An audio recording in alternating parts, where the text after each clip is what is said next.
York, especialista em políticas públicas e gestão governamental. Temos também o Ricardo Paes de Barros, que é da Cátedra Ayrton Senna, aqui no INSPER, e coordena o Núcleo de Ciência pela Educação do CPP, graduado pelo ITA, com mestrado no IMPA e doutorado em Chicago. E trabalhou no IPEA há muitos anos e, recentemente, trabalhou na Secretaria de Assuntos Estratégicos do Governo Federal. E eu sou coordenador do Centro de Políticas Públicas, professor aqui na Cátedra IFB. Tá? Então, sem mais delongas, vamos começar, então, o debate. A sugestão é que cada um de nós faça uma apresentação rápida, só para colocar brevemente suas opiniões sobre o futuro da política social no Brasil, cerca de 15 minutos, e depois a gente vai abrir para o debate, que é a parte mais dinâmica, em que vocês podem perguntar, e que é um tema bastante interessante, bastante intrigante. Então, a gente espera que a gente tenha um debate muito rico para poder entender melhor essa questão. Tá bom? Então, vamos começar? Vou começar, já que eu estou aqui, eu mesmo vou começar.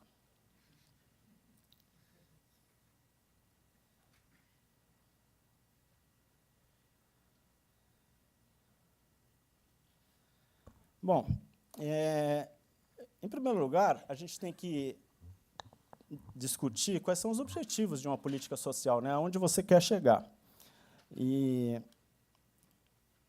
eu, basicamente, alinhei alguns objetivos que eu acho que são até common sense, né? Acho que todos concordariam com esses objetivos, que deveriam ser reduzir a fome e a pobreza, que obviamente é inaceitável você morar numa sociedade em que ainda você tem uma parcela da população que passa fome, que tem pobreza extrema. Igualdade de oportunidades para desenvolvimento das capacidades e escolhas. Então, o objetivo aqui é diminuir a importância do background familiar no sucesso ao longo da vida. Quer dizer que as pessoas tenham oportunidades iguais de fazer suas opções, suas escolhas, independente das famílias onde elas nasceram, sejam famílias ricas, famílias pobres, famílias de classe média. Idealmente, todos teriam oportunidades de alcançar o sucesso profissional e a felicidade. Além disso, um objetivo importante é aumentar o capital humano. Por quê? Porque isso melhora a produtividade delas mesmas, das pessoas, das empresas do país, que é o que a gente precisa muito, né, no Brasil. Além disso, permitir a inclusão produtiva no mercado de trabalho. Hoje em dia, no Brasil, você tem uma rotatividade muito alta, especialmente dos trabalhadores menos qualificados. Isso cria um círculo vicioso, porque a rotatividade é alta, as empresas, portanto, não investem no trabalhador, e a legislação trabalhista incentiva essa rotatividade, e você tem, no final, uma produtividade muito baixa, tá? Devido a esse círculo vicioso. E, no futuro, acabar com a necessidade de transferência de renda. Então, idealmente, se todas as pessoas tivessem o capital humano necessário para se desenvolver, se inserir produtivamente, não haveria necessidade mais de programas de transferência de renda. Tá? Obviamente, apenas no futuro. Talvez sempre seja necessário, numa fase de transição, por exemplo, alguma ajuda, mas, idealmente, no longo prazo, diminuiria muito a necessidade desse programa de transferência de renda.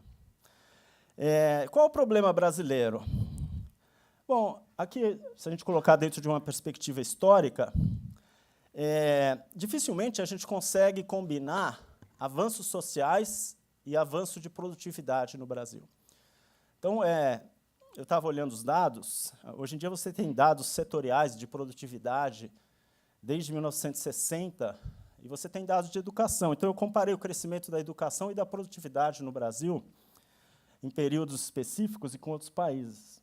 Vocês podem ver aqui que, de 65 a 80, o Brasil não cresceu quase nada em termos de educação, em termos de anos médios de escolaridade, mas cresceu bastante em termos de produtividade. Aqui eu botei produtividade industrial, tá? Mas o mesmo raciocínio se aplica se a gente pensar em produtividade da economia como um todo. Aí, nesse período, a produtividade cresceu, mas a educação não. Então, o que aconteceu? Você gerou essa desigualdade muito grande, porque o crescimento com a industrialização demandava mão de obra qualificada, e a gente tinha pouco, porque a gente não investiu em educação. Então, a demanda por trabalhador qualificado aumentou muito, e você gerou essa distribuição de renda muito desigual. Aumentou, né, essa distribuição de renda bastante desigual, que trouxe consigo vários problemas, né, como a criminalidade e assim por diante. Enquanto isso, o México, eu botei alguns países para a gente comparar, o México avançou bem mais que o Brasil em termos educacionais, mesmo nesse primeiro período. A Coreia também bem mais. A produtividade na Coreia, já nesse período inicial, cresceu bastante. No segundo período, de 80 para 2010, a gente tem, principalmente no final da década de 80, a redemocratização, a Constituição Cidadã, avanços na educação, avanços em políticas de transferência de renda. Então, na área social, a gente melhorou muito. Em contrapartida, a produtividade da indústria foi basicamente zero, o crescimento nesse período.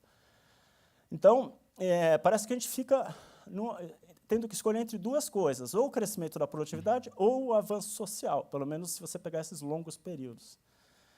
Ao passo que talvez você precise das duas coisas para sustentar uma política social no longo prazo. Você precisa da vontade de mudar e você precisa ter produtividade para ter os recursos para mudar.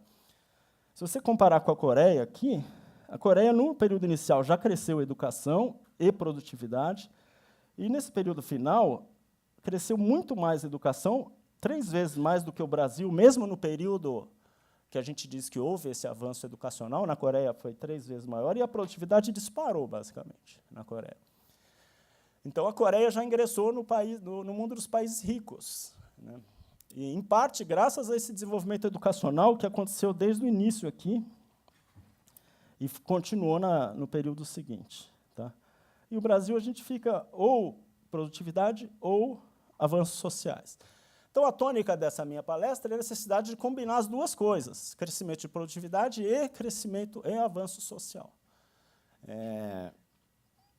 Então, vou tentar passar rapidamente. Então, em termos de educação, acho que esses dados são conhecidos. Aqui, a proporção de pessoas com ensino antigo primário, né, era 60% em 92, caiu para 30%. Houve esse grande avanço nas pessoas com ensino médio, que é o roxo aqui, de 14% para 30%, e ensino superior de 7% para 16%. Então, basicamente, dobrou a porcentagem de pessoas com ensino médio e com ensino superior. Agora, ainda é baixo. Vocês podem ver na figura inicial que a Coreia avançou 3 vezes mais rápido que o Brasil. Então, a gente ficou surpreso com esse avanço, porque no período anterior a gente não avançou nada. Então, qualquer avanço era melhor. Mas a Coreia avançou muito mais rápido. Tá? Mas só esse avanço já permitiu uma queda na desigualdade de renda. Então, se você comparar desde 1960, o Gini era 0,5, aumentou, atingiu seu auge na década de 90 e depois começou a cair.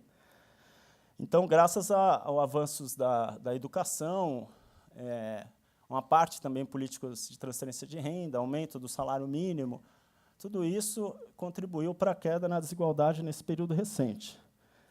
Especialmente a partir de 2000, você tem esse aumento maciço do salário dos menos qualificados. Então, aqui são de 0 a 3 anos de estudo, em azul você tem o período de 95 a 2001, em vermelho de 2001 a 2013. Aí você vê esse grande aumento dos menos qualificados, aqui você tem o pessoal com ensino médio, e aqui ensino superior. Então, ensino médio, o salário real caiu em 95 e 2001, e também entre 2001 e 2013. E o ensino superior também, sem pós-graduação. Então, você tem esse grande aumento aqui do salário dos menos qualificados, que tem a ver com o aumento do salário mínimo que aconteceu, e com as políticas de transferência de renda que criaram um círculo virtuoso de consumo, emprego no setor de serviços, expansão de demanda por trabalhadores menos qualificados, transição demográfica, que diminuiu a oferta de trabalhadores menos qualificados, e acelerou esse processo da criação da nova classe média, vamos dizer assim. Então, esses fatores fizeram com que a desigualdade de renda diminuísse e que houvesse efetivamente uma melhora nas condições de vida das famílias mais pobres. A questão será que nós estamos com a situação ideal? Ainda não.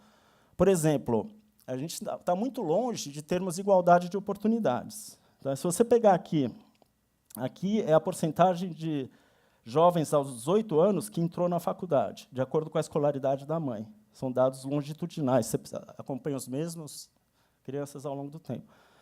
Se sua mãe tinha de 0 a 4 anos de estudo, somente 2% dos jovens com essa escolaridade da mãe chegaram na faculdade aos 18 anos. Se a mãe tinha ensino superior, 48%. Quer dizer, uma distância enorme. Quer dizer, quem teve sorte de nascer numa família que a mãe tem ensino superior, tem uma probabilidade altíssima, em termos relativos, de estar na faculdade aos 18 anos. Ao passo que, se você teve azar de nascer aqui, você tem uma probabilidade baixíssima. Então, aonde você nasce tem um papel fundamental no seu futuro. Isso que é a desigualdade de oportunidades. Então, na verdade, apesar desse avanço que a gente teve, em termos de redução de desigualdade, de inclusão social da nova classe média, a gente está longe ainda de uma sociedade meritocrática, vamos dizer assim, né? É a mesma coisa aqui em termos de não estuda mais. Além disso, a qualidade da educação pública é muito baixa, acho que vocês conhecem esse número, o Brasil tem cerca de 70% dos seus jovens abaixo do nível 2, que é uma qualidade muito baixa no PISA, em comparação com outros países. A média da OCDE é 25%, Xangai é menos de 10%, e esses jovens que têm a educação muito baixa vão ser os professores dos futuros jovens, porque são os professores que estão nessa faixa. Então, a situação fica muito grave nesse sentido.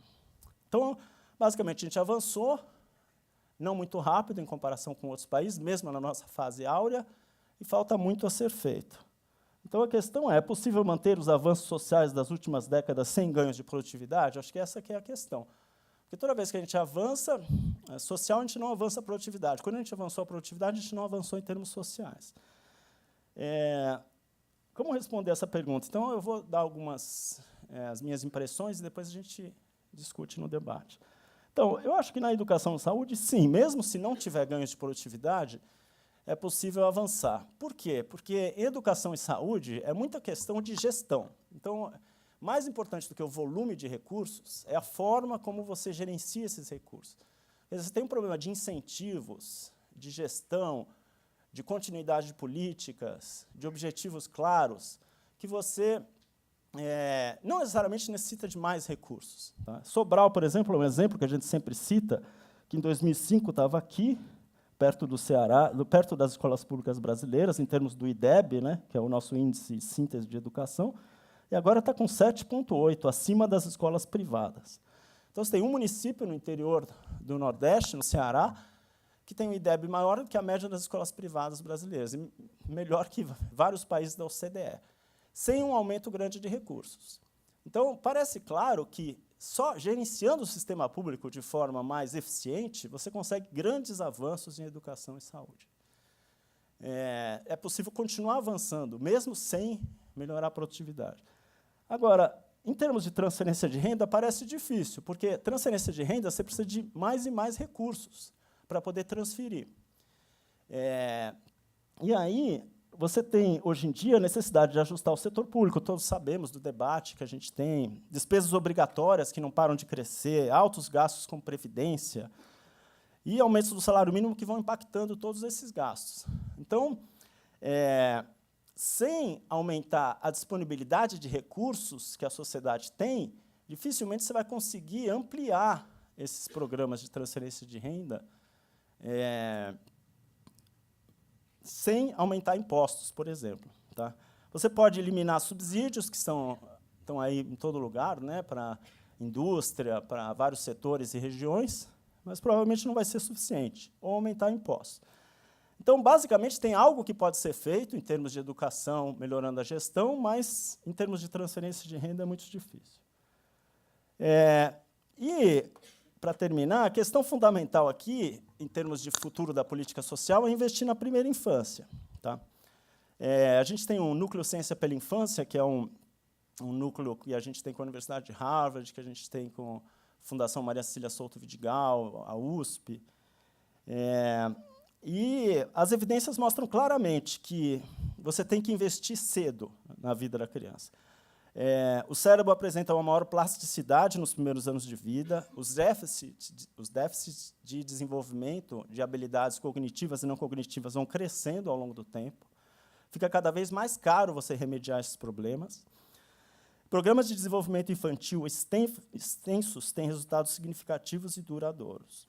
Mas o problema é que esses programas são caros. É preciso iniciar cedo, grande exposição, quer dizer, várias horas por semana, abrangência e várias áreas. Tem que agir na área de saúde, nutrição, estimulação e educação ao mesmo tempo. Então, você precisa de muitos recursos. Então, parece-me inviável você fazer um programa desse tipo, que é fundamental se você quiser realmente resolver o problema de igualdade de oportunidade, de desigualdade de educação no futuro, sem um aumento de produtividade, que gere os recursos que a economia e a sociedade precisam para investir nessas famílias mais pobres. Tá? Então, esse trade-off fica mais presente aqui. Alguma coisa você consegue fazer com gestão, mas a minha impressão é que você não vai conseguir resolver o problema de forma definitiva. Então, para concluir, bom, com a redemocratização, tem um livro do Acemoglu e do Robinson, que chama Why Nations Fail, e eles falam que muitos dos problemas das nações que não crescem é porque elas têm instituições erradas. Quer dizer, em vez de ter instituições inclusivas, que incluem a população nas decisões, na economia, elas excluem uma parcela da população e ficam uma elite. E eles são muito otimistas com relação ao Brasil. Eu estava relendo o livro ontem, o último capítulo é o Brasil é um caso de sucesso, onde houve essa transição de uma sociedade extrativista para uma sociedade inclusiva nos últimos anos. E aí você realmente teve investimento social, como a gente viu, o crescimento da educação, mas a produtividade cresceu muito pouco, e você tem um esgotamento, claro, desse modelo baseado em consumo, em renda dos não qualificados e tudo. E os problemas sociais persistem. Então, como a gente viu, a gente está muito longe de ter uma sociedade mais justa. Então, o que a gente precisa fazer? Eu acho que o Acemoglu e o Robinson foram excessivamente otimistas quando mostraram o Brasil como um exemplo de sucesso na transição para uma economia. Ele falou dos BRICS, como a gente já estivesse no caminho da Coreia. Eu acho que foi um pouco de otimismo. Nossos problemas sociais persistem, é preciso melhorar a gestão. Então, tem um problema claro, que é gestão. Se a gente conseguisse melhorar isso, porque tem muita discussão sobre tecnologia, sobre habilidades socioemocionais. Agora, como implementar isso na escola sem melhorar a gestão dos municípios? Essa é a questão-chave. A falta de professores. Bom, funciona muito mal todo o sistema. Para resolver mesmo no longo prazo o problema social, acredito que tem que haver desenvolvimento infantil, políticas de desenvolvimento infantil, e mais recursos para isso são necessários. Ou você aumenta muitos impostos, a gente caminha numa sociedade na Escandinávia, que os países escandinavos que têm impostos altíssimos, mas entregam uma gestão eficiente dos recursos, ou a gente aumenta a produtividade. E aí a sociedade brasileira precisa escolher o seu caminho. Tá? Obrigado.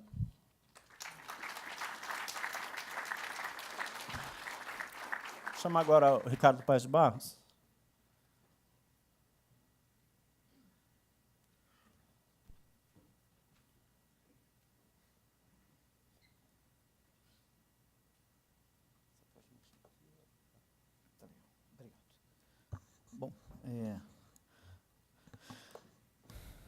Bom, boa noite a todos. Obrigado pela presença. Quer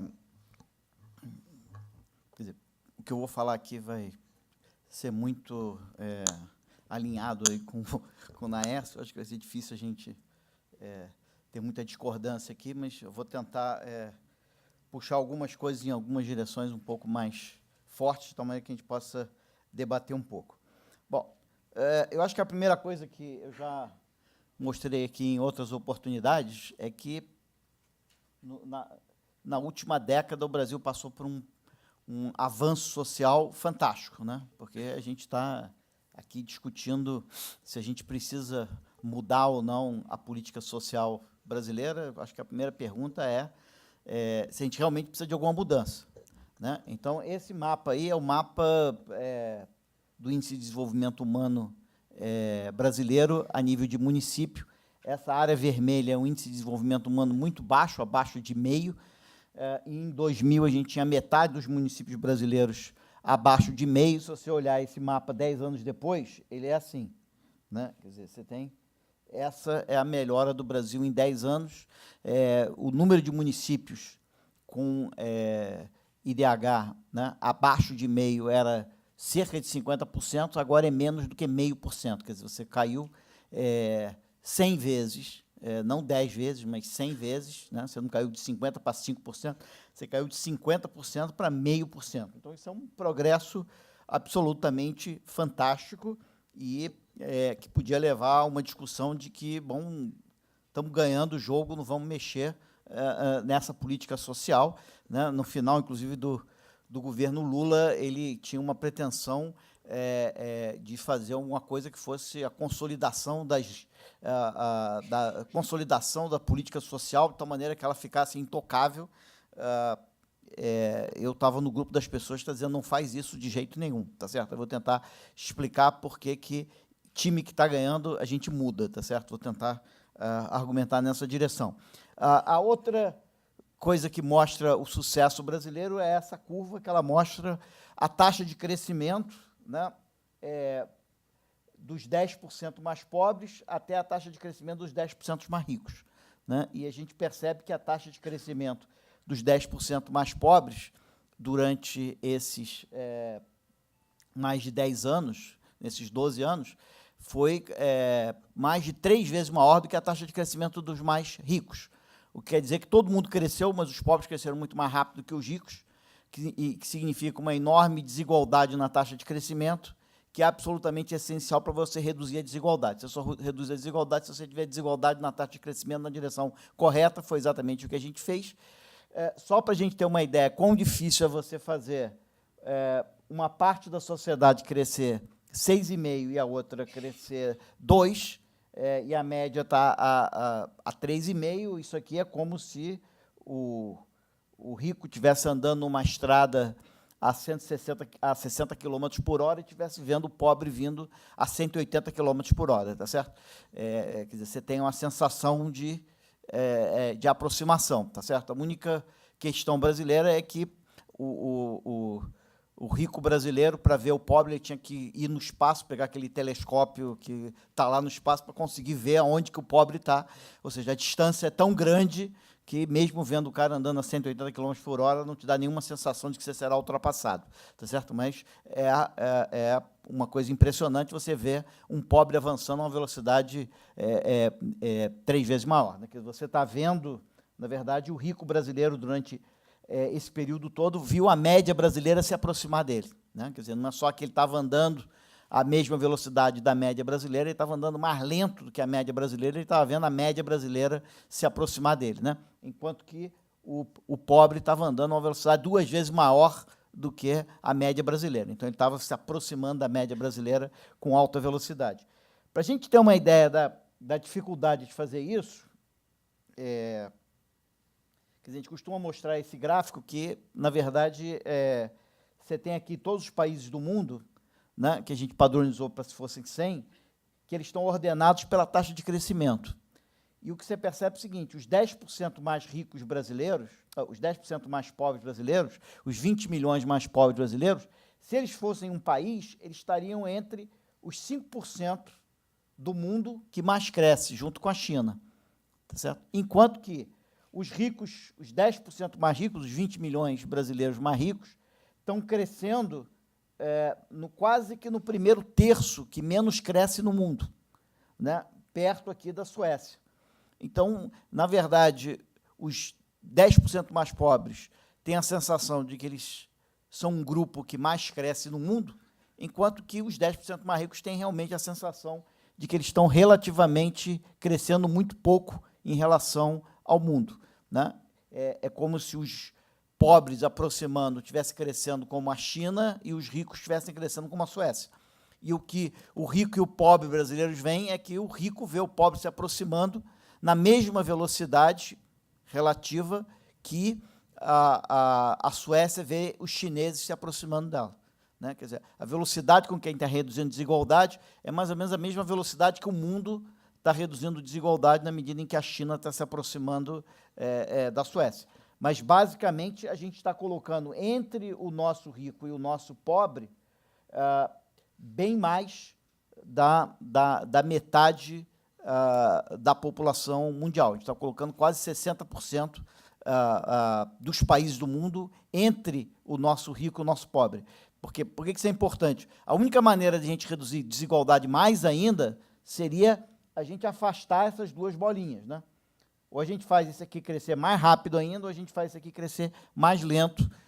A gente tem que afastar essas duas bolinhas para fazer a desigualdade cair mais. E isso aí já é uma distância enorme entre essas duas bolinhas. Então, fazer isso já é um feito incrível, tá certo? Ainda mais fazer isso em um ano é mais ou menos fácil, porque você pega as pessoas de surpresa, que você surpreende todo mundo, você consegue fazer. Mas você fazer isso durante 12 anos é um desempenho realmente excepcional, né? Bom, isso foi suficiente para resolver os problemas do Brasil. Não foi suficiente. Uma maneira de você ver isso é você olhar para o IDH dos municípios brasileiros, que estão ordenados aqui do município que tem o menor IDH até o município que tem o maior IDH, e você vê os IDHs dos países do mundo. E você percebe o seguinte: o município brasileiro que tem o menor IDH tem um IDH parecido com o de Uganda, que é o município de Jordão, Fernando Falcão, no Maranhão, Jordão é no Acre. Esses caras têm um IDH parecido com o de Uganda.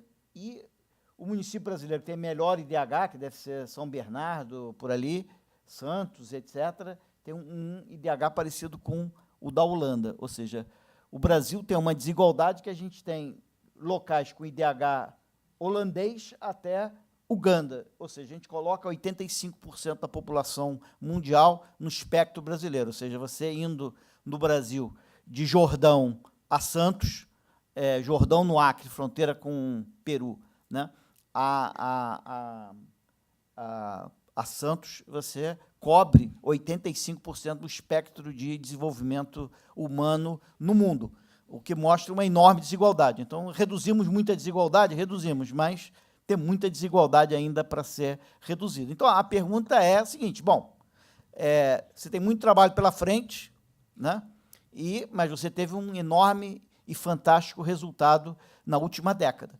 Tem alguma razão para você mudar essa trajetória? Tá? E a resposta para isso parece ser definitivamente sim, precisamos mudar. Por que precisamos mudar? Por duas razões básicas, aí eu vou tentar ilustrar ela com 5 exemplos aqui. Em primeiro lugar, é que a política social, uma política social bem-sucedida, ela se autodestrói.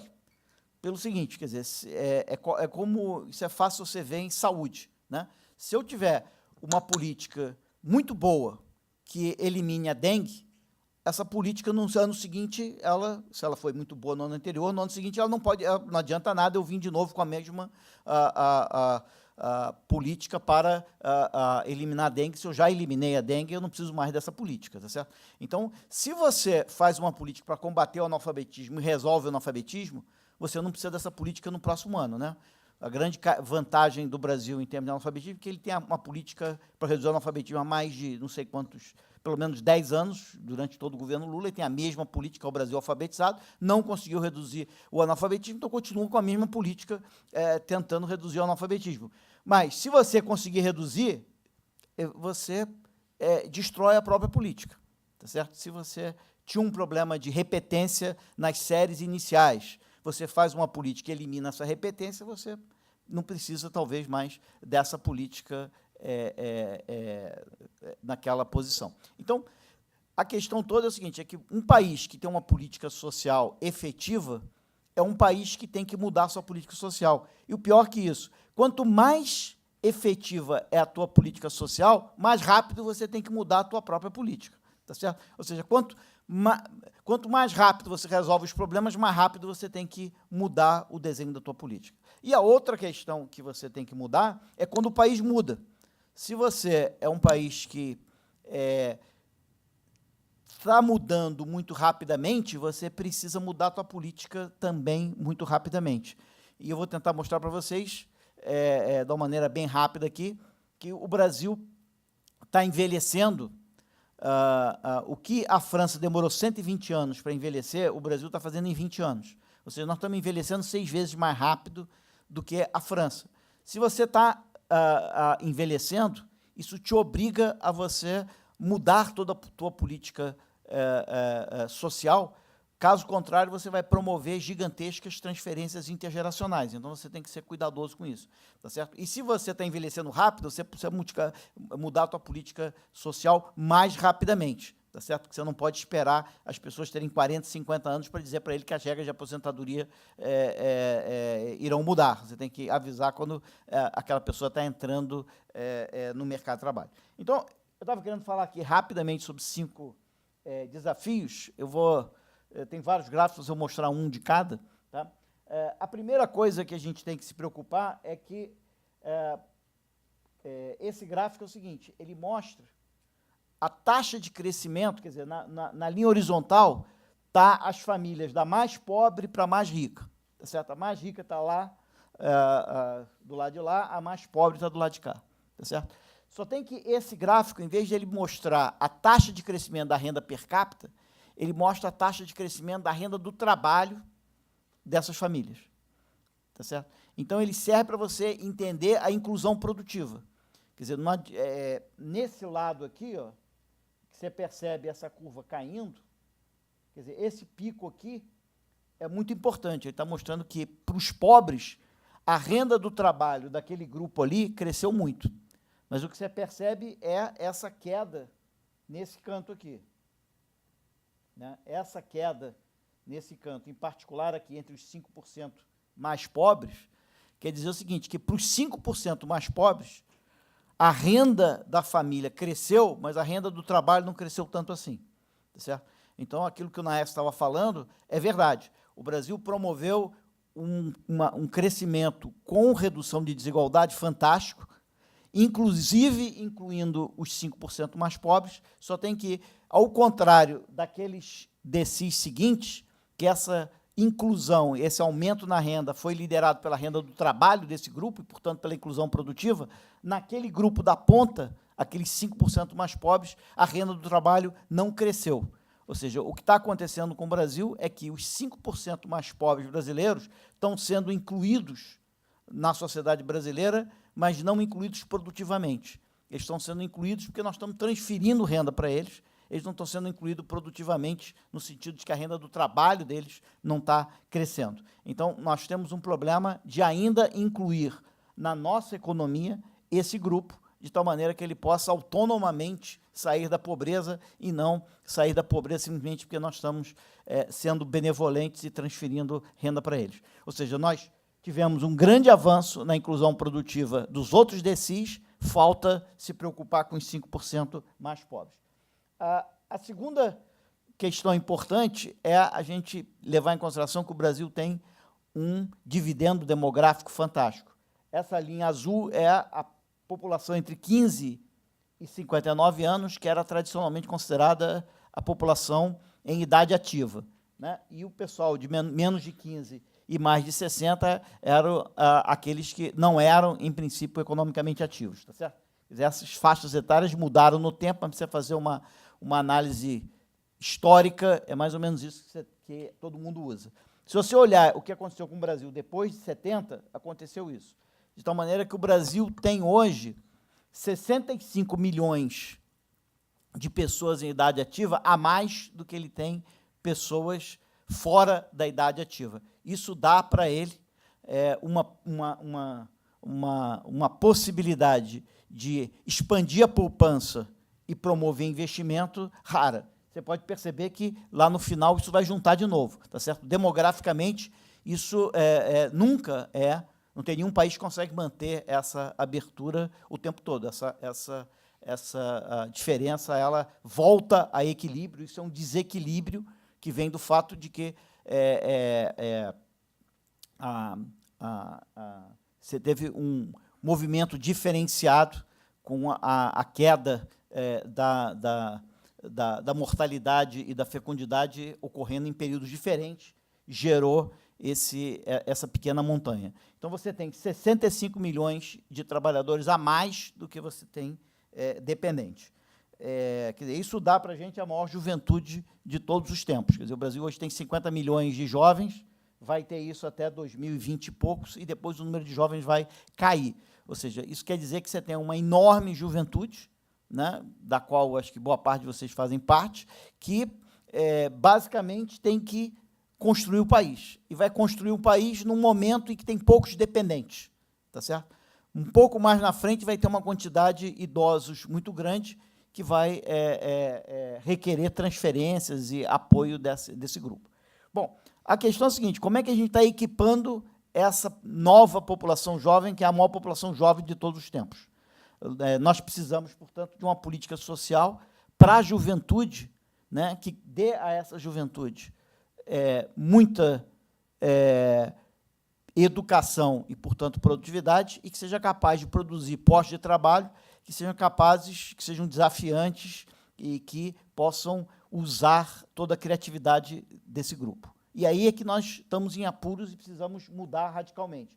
Porque vou só mostrar esse gráfico aqui, como o Naércio falou antes, né, esse aqui é um gráfico onde no eixo X eu tenho a produtividade em 80 e no eixo Y eu tenho a produtividade em 2010, mais ou menos, né, 30 anos depois. O que você percebe desse gráfico é o seguinte, que o Brasil está na diagonal, o que quer dizer que de lá para cá ele não mudou a sua produtividade, tá certo?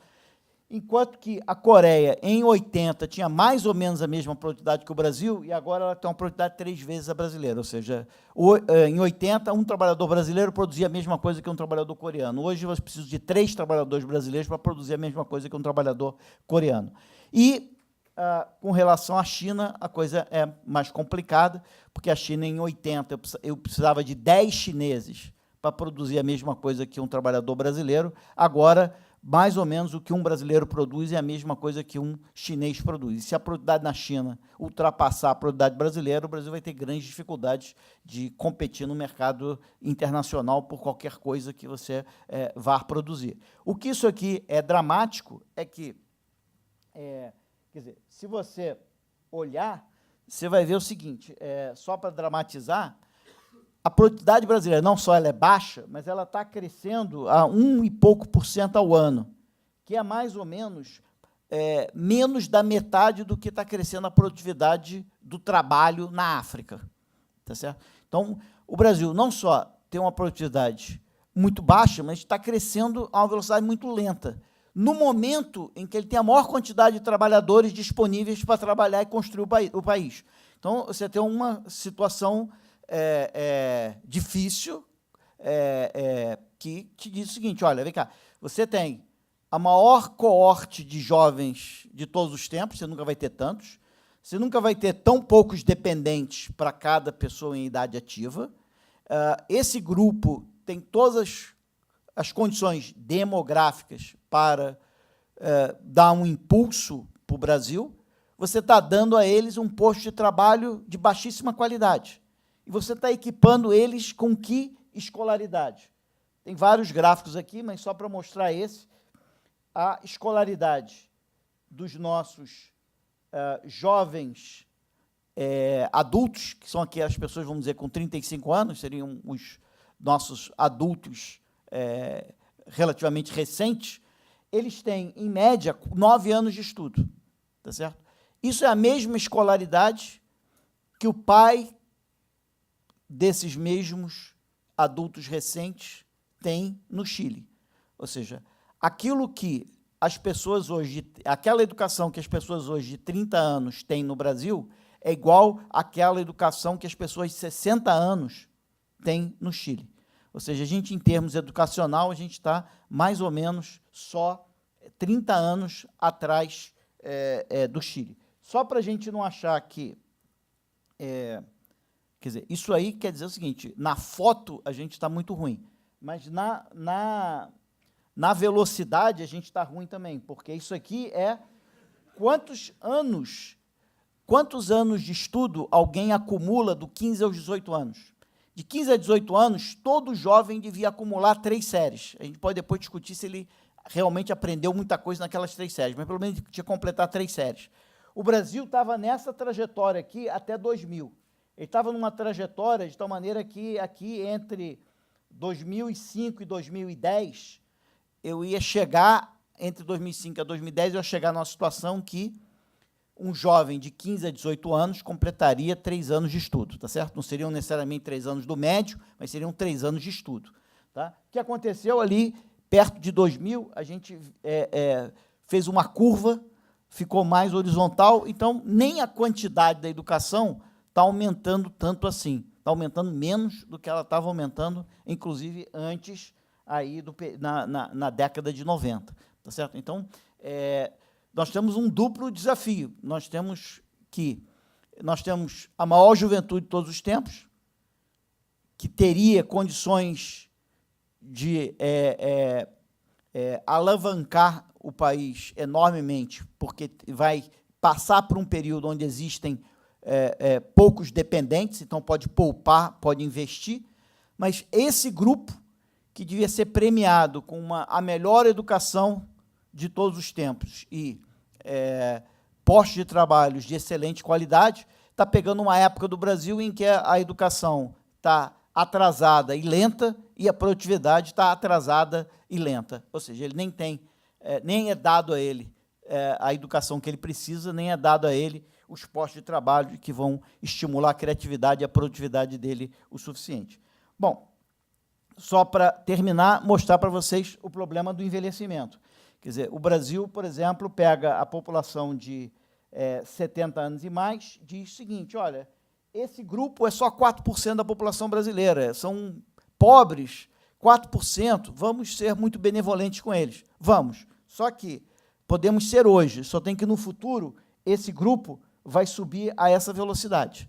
Tá certo? Ou seja, o envelhecimento da população brasileira vai crescer de uma maneira muito acelerada. E o problema do Brasil é que, ao contrário do resto do mundo, no Brasil, a transferência que a gente faz para um idoso é 10 vezes a transferência que a gente faz para uma criança.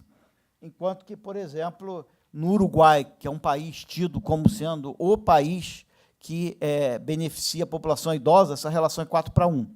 Tá certo? Então, a transferência que a gente faz para um idoso no Uruguai é 4 vezes a transferência que eles fazem para uma criança. Tá certo?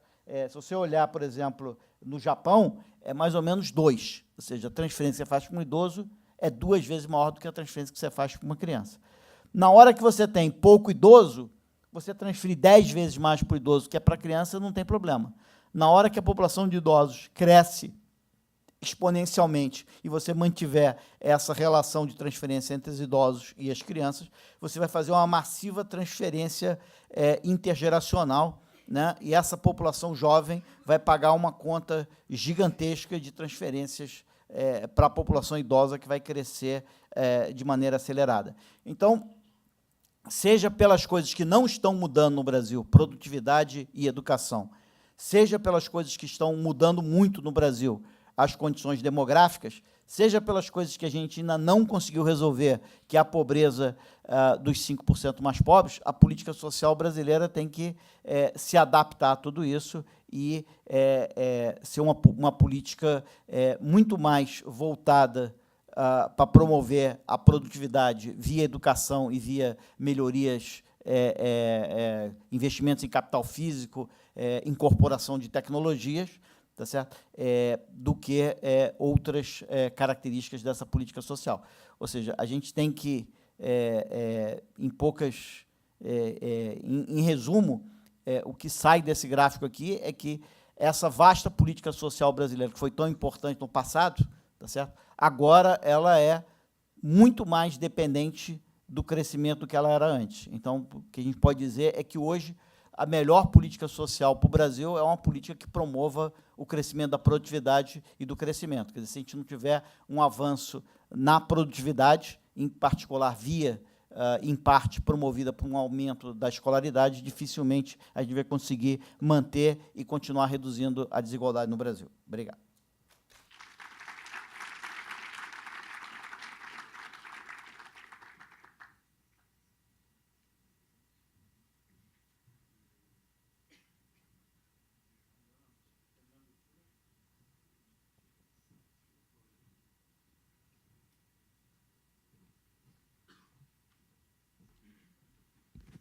Alô. Alô. Vou falar daqui porque cara muito alto com aquele púlpito ali não... Problema de coluna depois, né? Então, vou falar daqui rapidamente. Eu queria agradecer também o convite do Naércio. Opa, não está ali? Ah, tá bom. O que eu vou colocar aqui vai ser basicamente em linha com o que o Ricardo e o Naércio colocaram. Obviamente eu vou botar uma pimenta aqui para a gente fazer um pouco de debate. Tem vários alunos meus aqui, alguns conhecem pelo menos metade ou os 30% das minhas teses aqui, né? E tem muito a ver, Naércio, talvez eu vou fazer um pouco menos de diagnóstico e um pouco mais de análise de política pública, assim, gestão pública. A minha formação é muito mais ligada à gestão pública propriamente, ciência política também, do que, obviamente, a economia. Então, acho que vai complementar um pouquinho a análise para a gente discutir. Mas, basicamente, em linha com o que vocês colocaram, obviamente, o diagnóstico é esse mesmo. Tá? Esse título é uma homenagem ao Ricardo. É uma frase do Ricardo numa entrevista desta, há uns 30 dias atrás, que eu li, onde o Ricardo contou que estava num táxi no Rio de Janeiro e o taxista falou da filha que estava estudando no 2º grau, tinha lido mais livros do que toda a família e estudava no ProUni. Tá? E isso foi uma realidade que eu senti muito quando morei 3 anos no Rio de Janeiro, me chamou muita atenção. E essa frase, redistribuição pela prestação de serviço, tem muito a ver com a minha tese, que é uma tese basicamente de policy, de public policy. Né? Afinal de contas, feito o diagnóstico que o Ricardo e o Naércio tão bem apresentaram aqui, o que nós temos que fazer? O que nós temos que fazer de mudanças no Estado brasileiro? O que nós podemos apontar? O que a experiência internacional nos indica? Né? O que a gente tem que ter um pouquinho de coragem também no Brasil para pensar um pouco fora da curva para mudar esse quadro, né? Para reverter essa tendência, mudar esse quadro, que é um quadro que vem já há um bom tempo nos acompanhando. Eu sei que algumas das coisas que eu proponho é um tipo de análise que eu tenho feito, na qual eu tenho me aprofundado um pouco, e são polêmicas, não porque sejam tecnicamente polêmicas, que talvez sejam politicamente polêmicas. Né? Porque todas as decisões de natureza de public policy, que pese pareçam técnicas, elas implicam, né, em uma certa dimensão política, exigem, né, portanto, decisões difíceis muitas vezes de serem tomadas. Tá? Feito aqui um rápido... Aqui eu trouxe rapidamente o ICG na América Latina, concordando com o Ricardo, quer dizer, toda esta curva que o Brasil assistiu na década de 2000, ela foi uma curva que, de alguma maneira, a América Latina, ou América do Sul, né, em boa parte dos países, pelo menos, assistiu. Eu estive no Peru no ano passado, recentemente, e eu achei curioso, porque tudo que a gente fala no Brasil, eles falam no Peru. Né? É quase a mesma palestra, quase os mesmos gráficos, e assim por no Chile também, parte na Bolívia, e assim por diante. Então, de uma maneira geral, a redução de pobreza que nós assistimos no Brasil foi assistida na América do Sul, o que torna o problema mais complexo, né? Porque, obviamente, nós temos as nossas características, nós temos um padrão de desigualdade talvez maior, desigualdade regional, por sermos um país continental. Quando falava de Uganda e da Holanda, eu até cochichei ali com o Naércio, eu disse, se ficar só em Santos, você já vê uma Holanda, né, e uma Uganda ali, se você for da periferia, ou pelo menos uma boa parte das características da periferia para o centro de Santos. Né? Então, nós somos um país realmente... Mas a curva foi muito parecida. Né? Eu tive a oportunidade de comandar a política social do Rio Grande do Sul durante 4 anos, como secretário lá, e isso entre aspas, né? Porque era um estado que, em crise fiscal, muito pouca capacidade de fazer política social efetiva de combate à pobreza, mas eu pude aprender algumas coisas. Né? Nós fizemos um estudo lá com a Fundação de Economia e Estatística, alguns economistas, para ver, afinal de contas, o que havia, quais eram os fatores, daria para isolar os fatores que, de fato, afetavam a redução de pobreza, no caso, no Rio Grande do Sul, mas, em parte, parte sim, em parte não, mas tem muita similitude com o que acontece, pelo menos no centro-sul do país. Né? Quais os fatores que tinham, de fato, afetado a redução de pobreza de maneira significativa? Eram 3, já apareceram os 3 aqui na... O Rio Grande do Sul, inclusive, tem um programa muito agressivo de primeira infância, né? Porque esse diagnóstico também, comandado pelo ex-secretário Omar Terra lá, e que foi um diagnóstico um grande programa, um programa que atinge para mais de 1 milhão de crianças no estado, né? Foi um diagnóstico muito parecido com esse. Né? Primeiro, o crescimento econômico, obviamente, quando você tem... Agora nós tivemos uma volta do crescimento da miséria no Brasil, porque o desenvolvimento econômico caiu, e é desejável que ele seja sustentável, baseado no crescimento de produtividade. Não vou entrar nisso, acho que o Naércio e o Ricardo têm muito mais condições, fizeram uma apresentação mais extensa. Né? Redução da taxa de fecundidade. Quando eu nasci, nos anos 60, no Brasil, cada mulher tinha 6 filhos em média no Brasil. Né? Hoje nós batemos aí 1,9 no Brasil, né, nos países, nos estados mais centrais, mais desenvolvidos, São Paulo, para baixo, Janeiro, Minas Gerais, nós temos 1,7. A taxa de fecundidade reduziu. Se a gente for pensar por que reduziu a taxa de fecundidade, você vai ver, começa a entrar, mergulhar na complexidade da pobreza. E aí sempre me vem à mente o Amartya Sen, isso, né, o conceito de capability approach, né, a enorme variedade e complexidade dos fatores que afetam a pobreza, que vão se refletir num indicador apenas, que é uma das variáveis, né, importantes nesse quadro, né, que vai fazer mudança de padrões culturais da mulher, inserção no mercado de trabalho, descoberta da pílula anticoncepcional, a generalização, o programa de saúde da família no Brasil, a visita de casa em casa, porta em porta, acompanhamento e tal, da política de saúde do país, uma série de fatores que fazem com que a taxa de fecundidade tenha sido reduzida de maneira drástica, e isso sim. Agora, uma taxa assimétrica, porque nós fizemos um estudo no Rio Grande do Sul e descobrimos o óbvio, né, mas o óbvio às vezes precisa ser transformado em dados para que fique claro. Entre as famílias mais pobres, a taxa de fecundidade ainda é muito alta, né? Então, por exemplo, você não pode derivar simplesmente dizer, a taxa de fecundidade foi para 1,7 no Rio Grande do Sul, 1,7. Né? Tem já municípios onde essa é uma taxa de crescimento negativa, na verdade. Né? Tem municípios com população mais idosa que a taxa é bem menor, é uma taxa europeia. Disso você não pode deduzir que você não precisa mais fazer planejamento familiar, por exemplo. Porque você precisa fazer planejamento familiar, informação, né, oferecer informação, oferecer possibilidade de planejamento familiar para comunidades, para famílias de baixíssima renda. Né? E aí, talvez, Ricardo, tem um dos fatores que explica aqueles 5% que tu falaste. Né? Porque nesse segmento, que tem muito pouca informação, que é muito desestruturado, que geralmente são famílias monoparentais, etc., etc., tu conhece bem esse quadro, que vive numa geografia de pobreza muito debilitada, né? Ali a taxa de fecundidade ainda é muito alta. Então, esse fator não afeta a redução de pobreza ali. Né?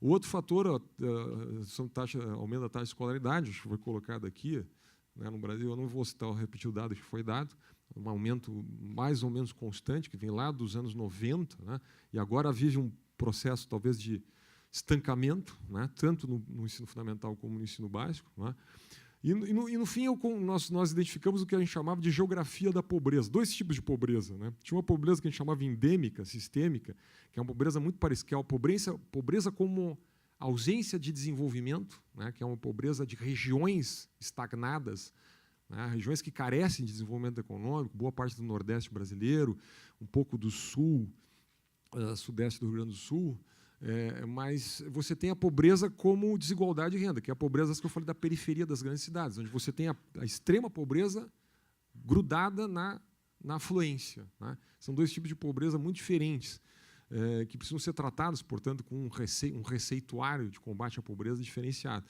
Mas a pobreza sempre se caracteriza, especialmente essa segunda faixa da pobreza, a partir de uma espécie de geografia da pobreza. De novo, me lembrava do Amartya Sen, né? Onde você tem todas as variáveis, né? As doenças, você tem a violência contra a criança, você tem a agressão sexual, a chamada prostituição infantil, que não é prostituição infantil, na verdade, é a violência sexual contra a criança, você tem problemas de autoestima, problemas de indisciplina, problemas de não ter uma praça onde as crianças vão lá e podem brincar, e, portanto, brincam na rua, e, ao brincar na rua, ficam sujeitas a uma série de outras questões, etc., onde a escola não retém. Bom, aí você tem uma série de fatores, né, que exigem que você lide com comunidades, onde a pobreza se instala numa geografia e numa comunidade. Né? Eu aprendi a conhecer a grande estrutura social brasileira, que foi uma das estruturas de direitos e sociais que o Brasil constituiu na Constituição de 88 e que se consolidou nos últimos 30 anos. O Brasil consolidou uma sociedade de direitos, entre elas o LOAS, né, que é a Lei Orgânica da Assistência Social, e o Sistema Único da Assistência Social, que eu tenho certeza que a grande maioria daqui não conhece, nem sabia que existia. Né? O Brasil tem um sistema de assistência social. E se vocês forem ver lá no... Cara, dos mais de 5 mil municípios brasileiros, praticamente todos têm uma estrutura de assistência social que lida com as pessoas mais pobres. Né? Tem lá os Centros de Referência da Assistência Social, né, chamado CRAS, que são prédios, casas, enfim, onde existem profissionais pagos pelos governos para tratar da pobreza, das patologias da pobreza, com um caráter extremamente assistencialista, explicitamente assistencialista, que parte desse próprio conceito. Né? Eu me lembro que nós criamos, na época, lá um programa chamado Emancipar, que era a ideia de fazer duas coisas muito claras. Primeiro, mudar o foco. Né? Em vez de tratar das patologias da pobreza, tratar das raízes da pobreza e tentar superar a pobreza. Até copiei lá o título do livro do Jeffrey Sachs, O Fim da Pobreza. Como é que a gente faz para... Quando eu toquei no tema fim da pobreza, aquilo passou a ser percebido quase como uma espécie de agressão, né, a filosofia da assistência social brasileira, que era lidar com a patologia da pobreza. É como se a pobreza fosse um direito, né? Você tá negando às pessoas o direito da pobreza, você quer acabar com a pobreza, né? Negando, inclusive, isso que o Ricardo falou, que quer dizer, um bom programa social ele tende à sua própria extinção, né? Então, o que o Brasil tinha que pensar é na emancipação dessas pessoas. O único trecho, se vocês pegarem os objetivos da Lei Orgânica da Assistência Social Brasileira, a única frase ali que fala disso é inserção no mercado de trabalho, que ninguém pratica, né? Porque ninguém sabe bem como faz esse negócio. Bom, reduzindo, aqui daria um semestre inteiro isso aqui, não vou compridar, mas passando um pouquinho aqui, ó, primeiro nós tivemos uma estagnação. Aqui esse dado, poderia ser dado, eu vou passar um pouquinho aqui. Nós temos no ensino médio brasileiro, aquilo é a taxa de matrícula líquida, né? Nós chegamos a 53% e já estagnamos. Até no gráfico do Ricardo apareceu isso, né? A inserção de jovens no segundo grau, no antigo segundo grau, no ensino médio brasileiro, vem estagnando. Nós fomos para 50, 51, 53 e praticamente está flat agora ali. Isso é muito preocupante. Ao mesmo tempo, nós paramos, nós universalizamos, desculpa a palavra, mal e porcamente, no final dos anos 90, o ensino fundamental, e estamos ali com uma taxa de matrícula líquida de 53%, 52%, 54%, talvez, e estagnamos por ali, certo? O que me leva, e aí a tese que eu queria apresentar aqui, que eu sei que ela, né, eu até muito rapidamente naquele seminário lá com o Alexandre Scheikman, a gente conversou rapidamente, né, existe um problema, né, com o que eu chamo assim, o problema do nosso welfare state, né? Nós criamos, poderia ser uma frase rápida aqui, mas dado ao tempo, a Constituição de 88 criou uma espécie de um Estado social no Brasil, um Estado de direitos, uma espécie de welfare state. Às vezes eu chamo para brincar um welfare state tropical, né? Usando assim a caracterização do Jeffrey Sachs, supondo que o welfare state ele funciona para fazer cash transfer, funciona para proteger labor market e funciona para prestar serviços. A minha tese muito rápida, aqui, que teria que explicar, teria que analisar, teria que discutir, mas não vai dar tempo, só vou ter que dizer a tese de maneira rápida, é que tem um aspecto do nosso welfare state, do nosso Estado social brasileiro, criado na Constituição de 88, que não funciona, que foi desenhado juridicamente para não funcionar, que é o aspecto de prestação de serviço público. A maior prova disso é uma prova empírica que a gente tem nos últimos 30 anos, ou 25 anos pós-constituinte. A qualidade do serviço público foi caindo, a classe média brasileira, que tem condições de pagar, fugiu, né? Precificou, foi para o setor privado, contratou a escola privada, contratou saúde privada, segurança privada de alguma maneira também, ou seja, contratou todos os serviços que o Estado, em tese, o welfare state, e nós criamos uma espécie de especialização do welfare state brasileiro. Ou uma espécie, o que eu chamo de maneira um pouco mais dramática, de um apartheid no Brasil, né? Um apartheid que é o fato de que a classe média foi comprar serviços privados, com todo direito, né, porque tinha condições de fazer isso, e quem não tinha condições de fazer isso, são chamados pobres brasileiros, foram continuar a ser atendidos pelo Estado, certo? Onde se vê isso de maneira, vou passar aqui para, onde se vê isso de maneira mais dramática é no PISA. Eu vou abrir esse dado, se a gente isso é muito fácil de fazer, na verdade, o dado que o Naers trouxe aqui, se a gente entrar no PISA, né, eu tinha mostrado esse gráfico com meus alunos até, acho que o gráfico não, mas pelo menos o dado, né? Se a gente entrar no PISA, a gente vai ver que tem 2 Brasis ali. E esses 2 Brasis que estão no PISA, eles são o resultado desse apartheid educacional social que existe no Brasil. Eu nem vou entrar, eu brinco sempre que é um país, o Brasil, não é nem entre Uganda e Holanda, poderia ser entre Uganda e Holanda, mas é entre o Cazaquistão e os Estados Unidos, eu botei aqui. Né? Já falamos da Índia e da Bélgica, sempre tem variações assim, mas esse é o país. Então, você tem uma nota 380, 390 no PISA de um lado, e cada 3 anos isso repete, e de outro lado você tem uma nota aí 503, 504, 505, que são os alunos que vêm de escola privada brasileira. Tá?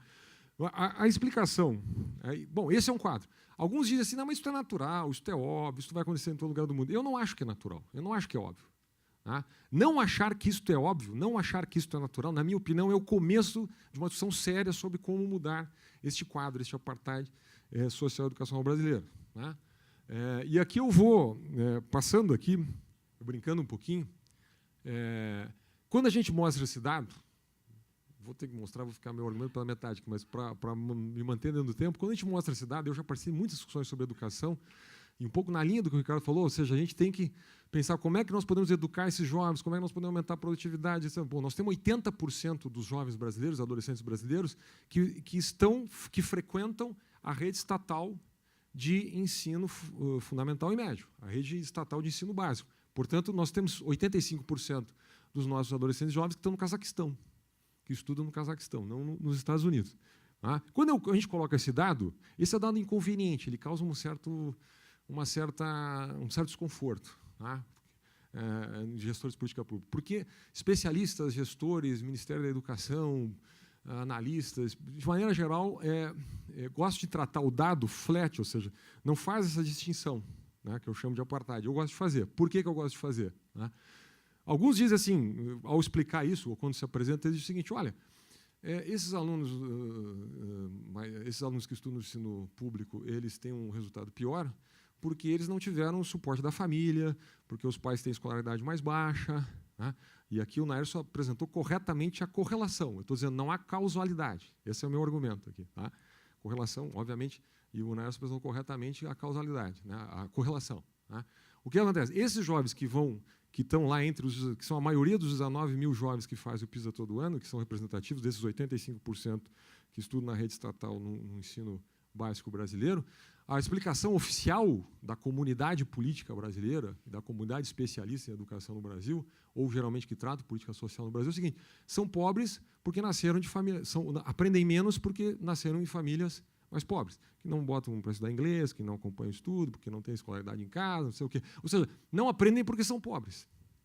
Né?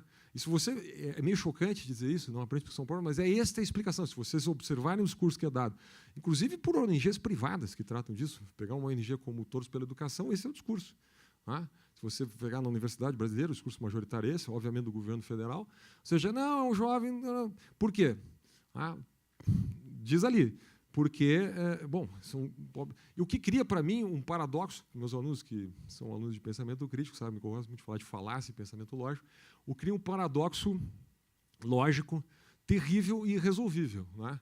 Que é mais ou menos assim, se nós todos concordamos que a educação é o melhor caminho para superar a pobreza, logo depois dizemos que o sujeito não aprende, o jovem, o adolescente não aprende porque é pobre, né? Se para superar a pobreza eu preciso de educação, mas, né, eu não tenho ganho de aprendizado porque o aluno é pobre, então é um paradoxo irresolvível, né? Não aprende porque é pobre, sai da pobreza se aprender. Ou seja, é uma espécie de círculo vicioso, um argumento de círculo vicioso, falacioso, obviamente, que nos leva à paralisia. Né? Para finalizar, saiu recentemente, eu vou dar dois slides, eu termino aqui, porque senão ela vai me tirar aqui do palco. Né? Mas este é um argumento falacioso, e, na minha opinião, Naércio, este é um argumento que nós precisamos, este é um argumento que nos dá o gancho para repensar o que eu chamo de welfare state, e fazer uma política pública diferente, e um pouco inovadora e talvez um pouco corajosa. Tá? E eu acho que a academia tem um papel importante nisso. Primeiro, uma pesquisa que saiu da Abras, né, com o ENAD de 2010, 2011, 2012. Né?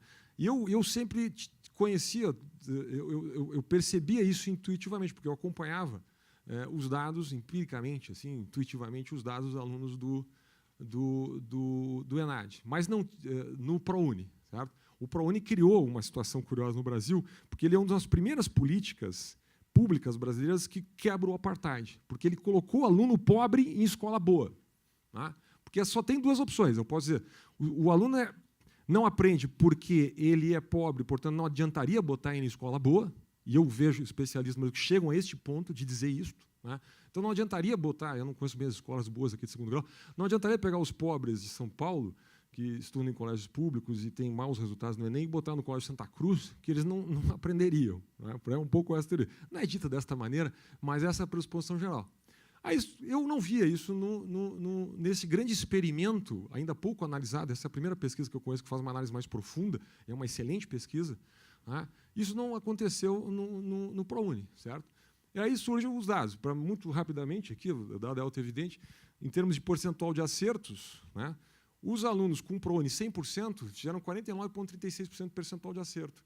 Contra, obviamente, os não ProUni 41%, mas superior, inclusive, os resultados dos alunos das universidades públicas, da rede federal estadual, da USP, da URGS, da UFRJ, não sei o quê. Tá? Das 50 e tantas universidades estatais brasileiras. E aí choca, porque, esses alunos que têm 100%, eles têm uma renda per capita de até um salário mínimo e meio. Então, imagina, é a base da pirâmide. E se a base da pirâmide, quando foi colocada numa escola boa, numa universidade tecnicamente melhor, com algum pequeno incentivo, porque o ProUni ele exige que você passe e tal, dá um pequeno incentivo, ele produz esse resultado. Portanto, aquela teoria que sustenta o argumento, né, do tradicionalismo do nosso welfare state, do nosso aparato social, ela não funciona. Para finalizar mesmo, eu fui agora nos Estados Unidos, passei um período lá fazendo pós-doutorado na Colômbia, aproveitei para estudar o modelo americano. Os americanos têm a mesma discussão que nós temos aqui. Lá também a estrutura tradicional de escola pública não funciona, obviamente funciona bem melhor que a nossa, né? Mas eles também identificam os problemas muito parecidos que a gente identifica aqui: a burocracia, a falta de incentivo, as corporações controlando, a falta de meritocracia, todo esse diagnóstico que nós temos aqui, eles têm lá. Eles criaram uma solução, né? A solução deles foi a solução das charter schools. Tem 6.000 nos Estados Unidos, né, onde você recontratualiza, o que eu chamo de recontratualização do nosso welfare state, né, onde o Estado brasileiro, né, ele reconhece essa dificuldade da estrutura jurídica, que foi criada na Constituição de 88, que o torna ineficiente, né, para a gestão de serviço público e, portanto, o especializa em as pessoas que não podem pagar e, portanto, cria esse apartheid, e ali é um processo de recontratualização. Tem 6.000 nos Estados Unidos. Eu visitei uma no Harlem, né, a chamada Keep Infinity School, tem 160 desse mesmo padrão nos Estados Unidos, só dessa rede, mas são 6.000 nos Estados Unidos, e é absolutamente chocante. Você vai no Harlem, na 125, lá, e você vê classes de negros, 60% são negros, 35% são latinos, né, boa parte tem problemas de inglês, porque são imigrantes, são famílias muito estruturadas, pobres, quem conhece o Harlem lá no fundão sabe, que é uma região muito pobre. É uma escola, eu vou brincar um pouquinho aqui da presença do Cláudio, quase como o INSPER, Cláudio, né? Estruturada, silêncio nos corredores, alunos disciplinados, levantam a mão para falar, começa a hora na aula, começa no horário, termina no horário. Uma escola que funciona como qualquer escola privada boa brasileira. A única diferença é que é uma política pública, é de graça. É de graça, né? E os dados, eu fui procurar, para não ter uma visão empírica, eu fui procurar aqui e aqui eu encerro mesmo, fui procurar um estudo da Universidade de Stanford, mostrando, porque é uma discussão toda. Bom, mas esse negócio funciona? Não funciona. E muitos dizem, não, esse negócio, no fim, a Charles tem o mesmo resultado que a escola tradicional. Mentira. Essa é uma pesquisa mais abrangente que foi feita sobre charter nos Estados Unidos, e ela mostra exatamente a evolução, em 4 anos de estudo, de um aluno que migra do sistema tradicional para o sistema charter, né? Que é um sistema de contratualização. A gente podia criar outros aqui, nós temos modelos OS, modelos outros sistemas de contratualização, essa recontratualização que eu chamo do welfare state.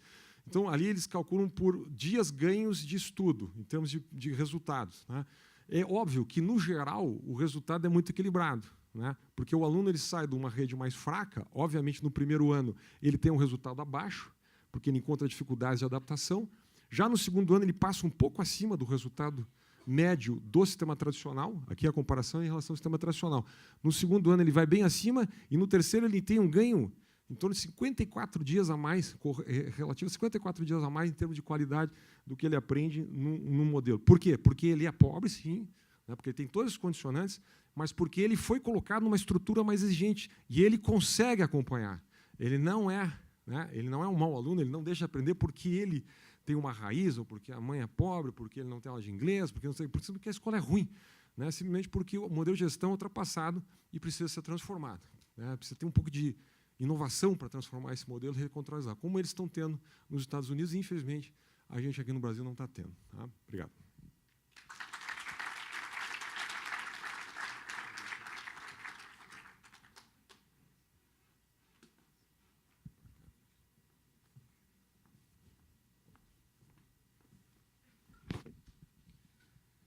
Bom, acho que a discussão foi interessante, a apresentação. Temos vários pontos aí, uma certa convergência de pontos de vista. E agora a gente gostaria de ver se vocês têm perguntas para a gente poder debater. Tem...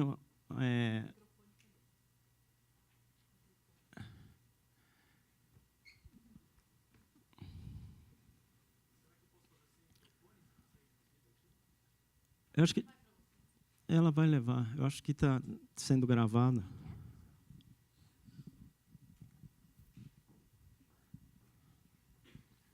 Boa noite, professor.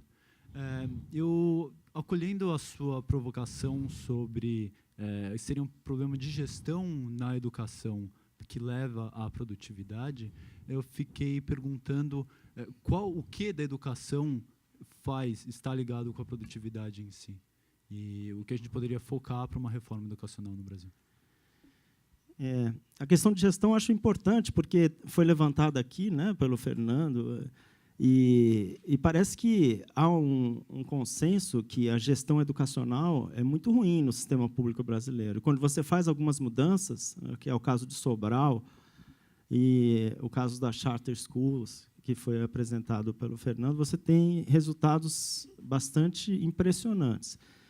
E a educação liga com a produtividade na medida em que as pessoas aprendem mais e se tornam mais produtivas, na medida em que, por exemplo, aqui se aprende economia, administração, você vai para o mercado de trabalho com conhecimentos e outras habilidades socioemocionais que vai garantir melhor desempenho no mercado de trabalho. Isso aumenta o seu salário, aumenta a produtividade sua, das empresas e do país. Eu acho que é por aí. Então, se você conseguir melhorar a gestão, ou seja, com os mesmos recursos, você conseguir que as crianças aprendam mais, elas vão se tornar mais produtivas, o que vai aumentar o crescimento no longo prazo no Brasil. Esse é o raciocínio. Então, nosso problema crítico é isso: as crianças não estão aprendendo nas escolas públicas brasileiras.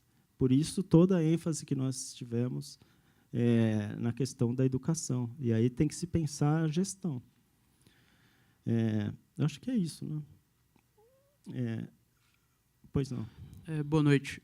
Eu queria direcionar minha pergunta para o professor Fernando, porque ficou entendido que é toda uma questão da administração, da gestão pública, mas sempre fica aquela pergunta, assim, se vários países fizeram isso, por que o Brasil até hoje não fez? Tenho certeza que isso já foi discutido há 20 anos atrás, por exemplo. Isso já estava na pauta, só que a gente tomou, por exemplo, a decisão errada. O que eu queria saber, assim, politicamente, o que efetivamente pode ser feito? O que pode ser feito? O que o executivo pode fazer para melhorar a gestão? O que esbarra em algum grupo de interesse, algum lobby que impede que tudo isso tenha sido feito até hoje? Eu brincar um pouquinho, se perguntar para os meus alunos sobre public choice, eles sabem tudo aqui. Então, é um pouco... às vezes eu penso, brincando, provocando um pouquinho, que boa parte dos analistas de educação no Brasil, eles olham o Estado brasileiro, não é? E faz de conta que todos os desenvolvimentos da public choice não existem, né? Não existem. Nós somos um país onde tem... por quê? Porque primeiro nós temos um problema da cultura política brasileira, né? É uma cultura política que, entre outras coisas, confunde o público com o estatal. Esse é um ponto, né? Então, para nós, quando a gente fala na linguagem corrente, a gente diz assim, escola pública, na verdade, a gente está chamando de escola estatal, né? Segundo, nós somos um país que formamos uma rede estatal de ensino onde existem corporações muito poderosas, né? Aqui em São Paulo existe, no Rio Grande do Sul, para falar, o sindicato mais poderoso do Rio Grande do Sul é o CEPERS, é o Centro dos Professores do Estado, né? E qualquer secretário da educação que entra lá e propõe qualquer tipo de pequena reforma, né, por menor que seja, introdução de meritocracia, avaliação de desempenho, premiação por qualquer, ele é literalmente derrubado, né? Por uma razão, o paradoxo dos custos concentrados e benefícios difusos que a gente conhece, né? Ou seja, todos os políticos escolhem evitar, né, um pequeno grupo que tem interesses muito concentrados no curto prazo, mas que faz muito barulho, né, do que beneficiar a um grande grupo que vai ganhar benefícios difusos e no longo prazo. Essa equação não fecha no Brasil. Quer dizer, por N razões, essa equação nunca fecha direito no Brasil, certo? Por incrível que pareça, o governo do PT, né, aliás, dirigido na época por um meu conterrâneo, o ministro Tarso Genro, criou o ProUni, que é uma quebra desse modelo. O ProUni é um modelo estilo Milton Friedman, é um modelo de voucher de educação. Hoje é o maior modelo de voucher do mundo, que tem um custo de transação baixíssimo, não é? É só o aluno se inscreve lá, tem um critério mínimo de Enem, assim por diante, bota lá e tal, né? Já utiliza a base instalada do setor privado, não é? Faz um negócio muito importante de política social, Ricardo, que é a interseção, a comunicação, a convivência de grupos sociais, ou seja, ele quebra fisicamente, afetivamente, socialmente o apartheid, não é? E acaba servindo como um grande laboratório, né? Eu acho que essa não é uma discussão ideológica, propriamente, é uma discussão de racionalidade técnica, né, aqui no Brasil. Eu acho que nós precisamos inovar. Eu acho muito difícil, aqui provocando um pouquinho o Naércio, concordando com ele, mas provocando um pouquinho. Eu acho, Naércio, muito difícil que exemplos como o de Sobral ganhem escala no setor público brasileiro. Eu acho que nós sempre vamos ter lá alguns estados que vão avançar mais, alguns estados, etc. Mas, dado o sistema de incentivos clássico da administração direta brasileira, eu acho muito difícil que a gente tenha ganhos significativos de qualidade na educação brasileira. Tanto é que não estamos tendo. Se a gente vê os resultados, né, da educação pública brasileira nos últimos anos, ele é um aclive muito suave, né? Nós ganhamos, se eu não me engano, no IDEB, eu não sei se o Ricardo tem esse dado, nós ganhamos 0,3% naquelas metas que foram estabelecidas para 2022, nos últimos 10 anos, no ensino médio, quadruplicando o investimento que o país fez. O país, em 10 anos, quadruplicou o investimento no ensino médio e aumentou 0,3%. Quer dizer, o ganho é muito pequeno. Claro que pode ter um ganho maior a médio prazo, mas os indicadores não são positivos. Nós poderíamos recontratualizar isso e ter um ganho muito mais acelerado, né, se a gente mudasse o padrão de gestão. Obrigado. Ricardo, você gostaria de falar um pouco sobre isso? Não, só reforçando aqui alguma coisa que o Fernando está colocando. Quer dizer, o Brasil talvez não seja tão diferente assim dos outros países, mas o que a gente tem que ter em mente é o seguinte: produzir esses serviços públicos, que, quer dizer, tem uma série de serviços públicos que qualquer país do mundo tem que oferecer e que o Brasil tem que oferecer, né? Aí separando o público de estatal, né? O Brasil tem que oferecer educação pública para uma enorme quantidade de gente, né? Quer dizer, o Estado de São Paulo, não sei quantos professores tem, sei lá, 200 mil, é uma coisa gigantesca, tá certo? A maneira mais difícil de você oferecer esses serviços é de uma maneira estatal. Quer dizer, a gente sabe muito bem como que um conjunto de escolas privadas vão, em certo sentido, competir, gerar os seus incentivos, uma vai copiar a tecnologia da outra, vai tentar copiar o máximo possível, e etc. A gente sabe como é que o sistema vai se desenvolver. Tá certo? Por exemplo, na Holanda, todas as escolas são privadas, embora todas as escolas sejam públicas. Porque você vai para qualquer escola, o cara te aceita, você não paga nada, mas a escola não é estatal, a escola é privada. Tá certo? O Estado vai lá e paga para cada matrícula que tem lá, ele paga. Tá certo? Mas ele não tem que administrar a escola. Quer dizer, você criar um sistema onde o Estado, vamos dizer, não sei quantos mil professores tem em São Paulo, mas suponho que seja 200 mil. Se você é o secretário de Educação, você ter 200 mil funcionários, professores, como é que tu administra um negócio desse? É muito difícil. Você quer fazer a educação estatal? Faz. Mas você tem que entender o seguinte: é muito mais difícil você fazer uma educação estatal do que você fazer uma educação com OS, etc. Não é à toa que a saúde dá muito mais certo quando você faz via OS do que quando você tenta fazer de uma maneira estatal, tá certo? É difícil fazer com OS? É muito mais difícil fazer com um sistema estatal. O problema brasileiro é que ele chamou para si o seguinte: olha, no Brasil, toda a educação tem que ser estatal, ou seja, o Estado de São Paulo, ou qualquer outro estado no Brasil, ele não tem a liberdade constitucional dele usar o dinheiro do Fundeb para contratar uma OS para prover educação. Ele não pode usar o dinheiro da educação para usar o setor privado. Isso quer dizer o seguinte, que o setor estatal tem que ser eficiente. Agora, o que acontece, por exemplo, você vai em São José dos Campos, você tem escola com IDEB de 6, como o Fernando colocou aqui, é um IDEB de Europa, e você tem escola na mesma cidade com IDEB de 2, que é IDEB muito pior do que o Cazaquistão, é um IDEB terrível. Na mesma cidade. Aí a pergunta é a seguinte: por que o cara que está com IDEB de 2 não copia o que o cara está com IDEB de 6 faz? Tá certo?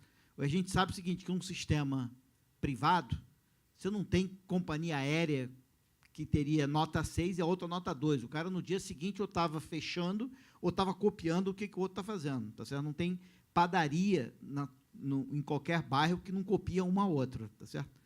Na educação brasileira, nós não temos um problema que a gente não sabe fazer educação, a gente sabe, tanto é que a gente tem escola com IDEB 6.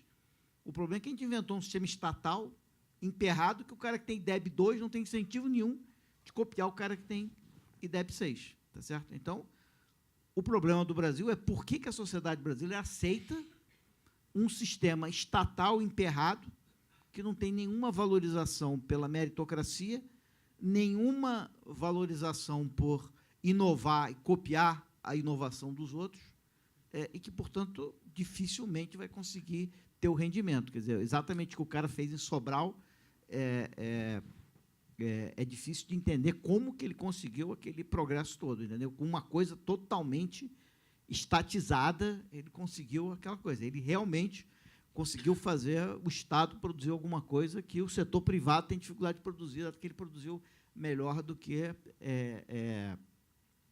as escolas privadas, né? Mas eu acho que a grande questão no Brasil é a seguinte: nós estamos tentando ofertar serviços públicos da maneira mais difícil, que é a maneira estatal. Tá certo? Então, nós somos os atrasados que querem fazer, como se eu fosse o cara que tivesse mais atrasado num curso e quisesse estudar da maneira mais difícil. Tá certo? Então, o Brasil é o cara mais atrasado em educação, tentando fazer a educação da maneira mais difícil, que é um sistema super estatizado, né? Que não tem nada a ver com o público. Pois não. Vou fazer uma pergunta em cima do penúltimo slide do Fernando, mas está aberta para todos. Bom, e também queria dizer que não confunda a minha pergunta com qualquer posição anti-ProUni. Pelo contrário, eu acho super bacana, talvez fosse muito legal se a gente tivesse isso aqui dentro do INSPER. Mas lembra aquele teu penúltimo slide, Fernando? Você comparou o desempenho do ENAD em 3 grupos, né? Universidade pública, privada, aluno não ProUni, privada, aluno ProUni. Eu tenho um certo ceticismo quanto à interpretação dos dados que você mostrou ali, as porcentagens, porque eu acho, eu não conheço dados a fundo disso, mas eu conheço algumas evidências anedotais que sugerem que talvez tenha um problema de viés de seleção muito grande nisso que você mostrou, numa dimensão que é motivação ou seriedade com que os diferentes grupos fazem a prova do ENAD. Eu vou falar as duas evidências anedotais. Uma é daqui da casa. A gente que está aqui acompanhando a graduação do INSPER sabe, né, recentemente a gente esteve movendo uma campanha junto aos alunos para eles ficarem pelo menos 1 horinha fazendo a prova do ENAD. Né? Então, os alunos tinham uma postura não muito reverencial, não muito séria. Eles ficavam ali meia hora e falavam: para que é isso? Tal, vou embora. A gente teve que fazer essa campanha aqui dentro da escola. E, bom, e nas públicas talvez seja ainda pior, porque tem muitas, eu acho que a USP, vários cursos, eles simplesmente têm uma postura meio elitista, assim, eu me recuso a fazer o ENAD. E, por último, eu imagino, aí é só um guessing meu, que o cara que fez o ProUni, por um sentimento de gratidão, de ter sido financiado, blá, blá, blá, blá, talvez ele tenha um incentivo muito maior para fazer o ENAD com seriedade. Então, eu queria perguntar, mas está aberto para os 3. Eu não sei o que vocês teriam a dizer sobre isso. Muito rápido. Eu concordo contigo. Só, assim, essa pesquisa, assim, eu falei assim, ela foi muito bem feita, viu? Inclusive, eles tiraram da base de dados, eles criaram os critérios para identificar se o aluno foi brincar lá no ENAD. Porque o ENAD é um absurdo, né? Vamos falar a verdade. A nota não consta nem no histórico escolar do aluno, né? Então, o incentivo para ir lá é só na base. Aliás, você tem que fazer campanha aqui no INSPER, vamos lá, né? Tem que ser no vamos lá, né? Mas, nesse caso, eles tiraram todo, por exemplo, o cara que fazia só botava o A, por exemplo, tirava fora. Cara que não preencheu, que entregava em branco, tirava fora. Cara que repetia muito. Eles criaram critérios para limpar essa base. A base original era assim, 1.400.000, arredondando, 1.400.000 alunos, e sobrou com 700 só na base. Porque eles tentaram identificar quais alunos que realmente tinham feito a valer o exame, né? Então, eu acho que isso minora um pouco o problema. Assim, as avaliações da pesquisa eram realmente muito bem feita, né? E ela diz o seguinte, os avaliadores, que realmente há incentivos. Primeiro, o cara não pode rodar. senão ele perde a bolsa. Isso é um baita incentivo. Não é?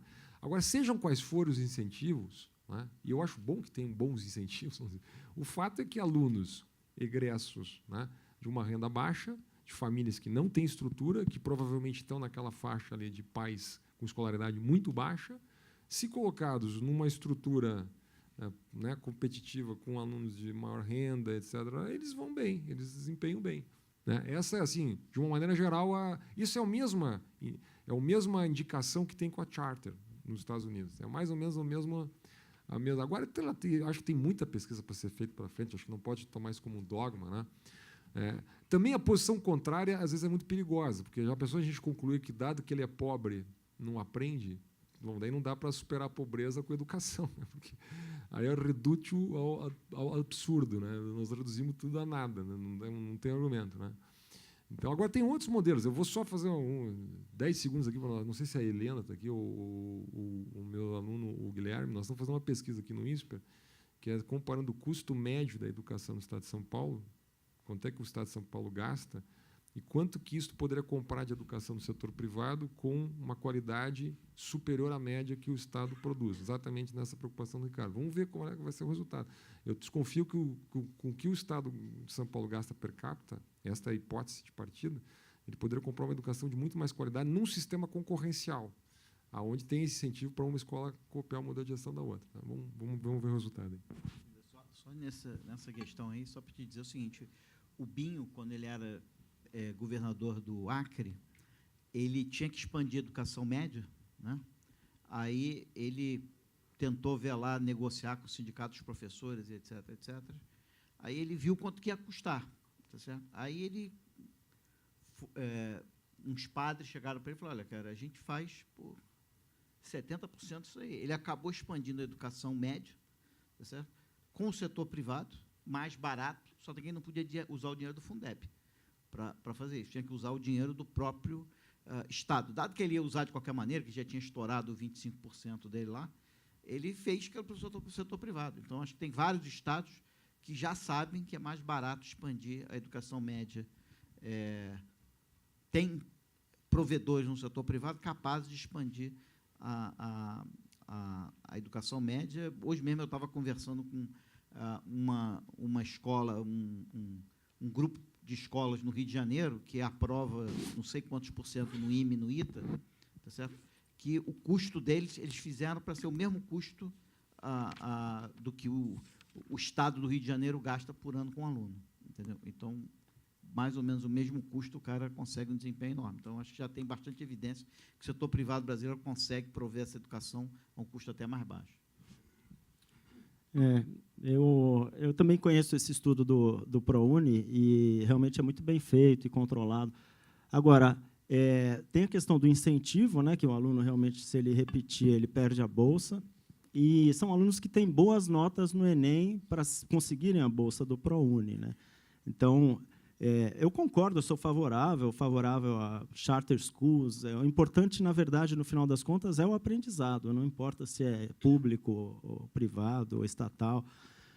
Agora, eu acho que, nesse caso, a gente está falando de pessoas que concluíram o ensino médio, que têm uma nota boa no Enem e que têm então, é uma amostra bem selecionada. Não significa que, se você for para as pessoas mais pobres, que nem chegam no ensino médio, a mesma coisa vai acontecer nas famílias mais pobres. É uma amostra selecionada e mostra que realmente tem impacto. E o estudo é super bem feito e controlado, e o desempenho é melhor.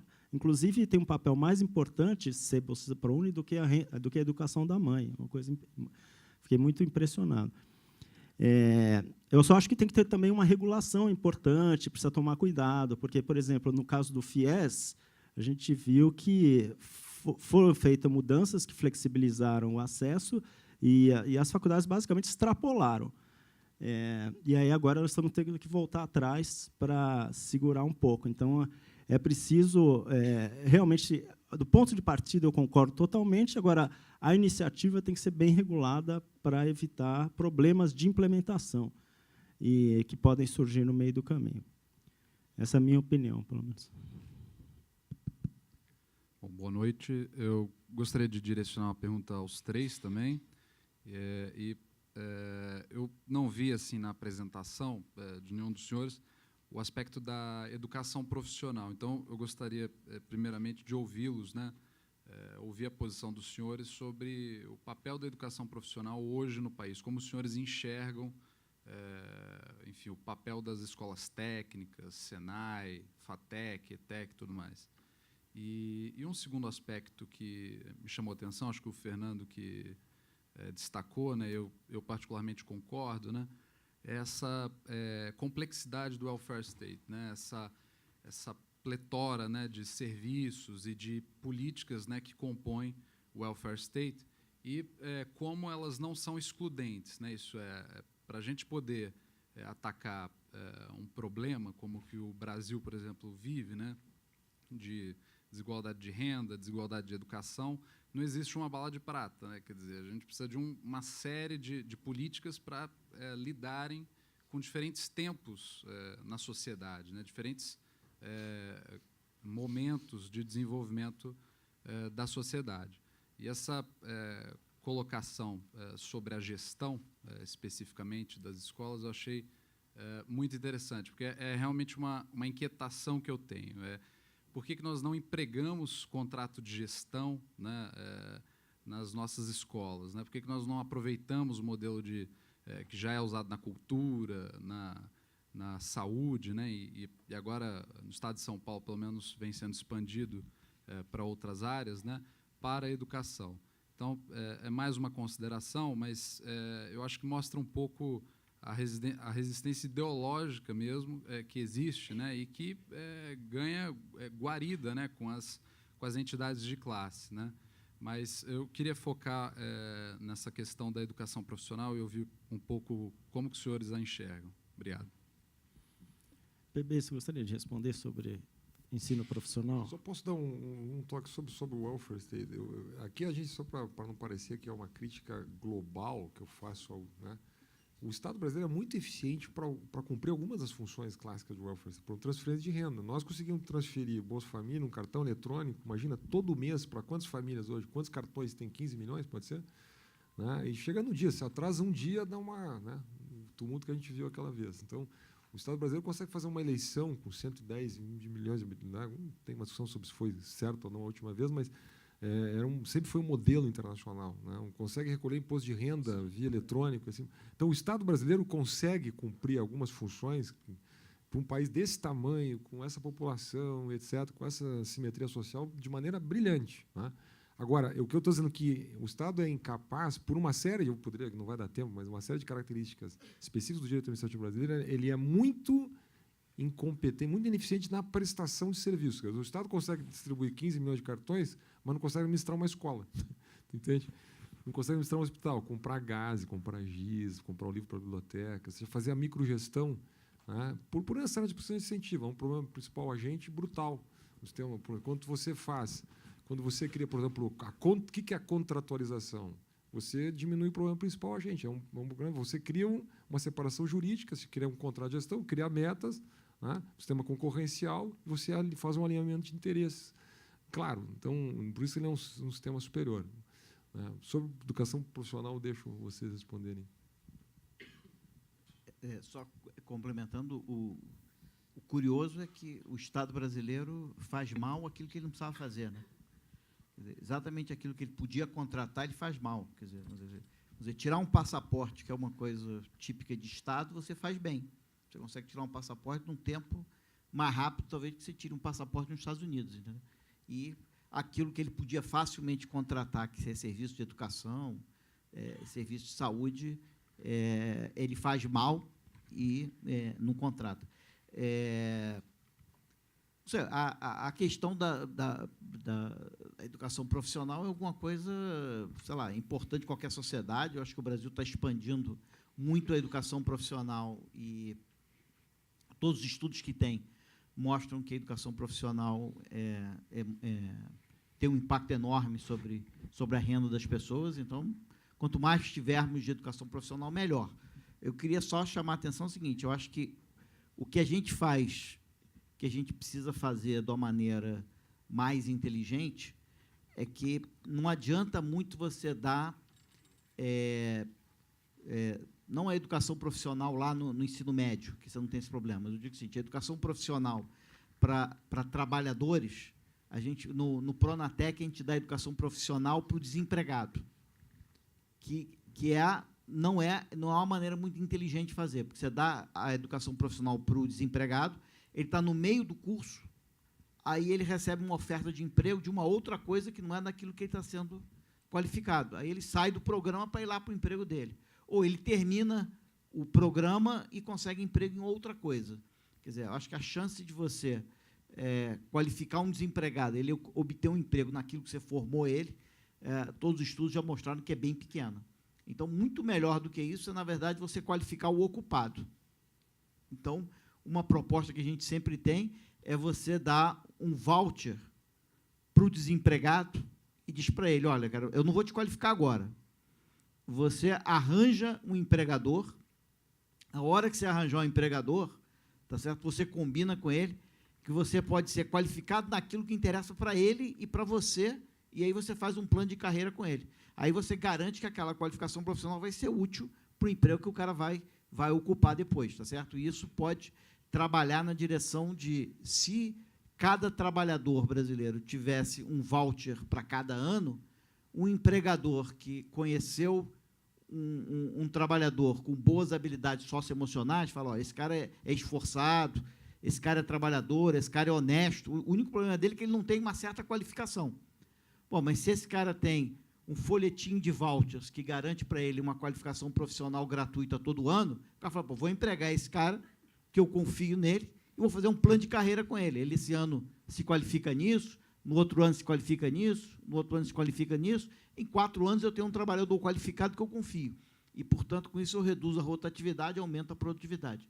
Isso quer dizer o seguinte, é voltar muito mais a qualificação para o trabalhador empregado, em vez desse monte de curso de qualificação para o trabalhador desempregado, que parece ser meio ineficiente, né? Tem uma aqui, aí depois uma aqui a gente encerra. Tá.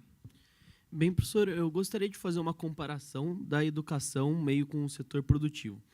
No setor produtivo, você tem a produtividade do capital humano, você tem os recursos alocados ali na indústria, então, dependendo de como você aloca esse recurso, existe uma produtividade.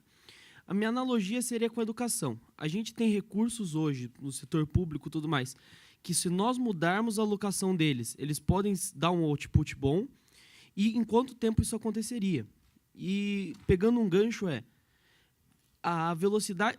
A gente conseguiria fazer uma mudança na educação de forma suficiente para aproveitar o bônus demográfico? Vamos pegar as 3 perguntas e a gente responde tudo de uma vez, tá bom?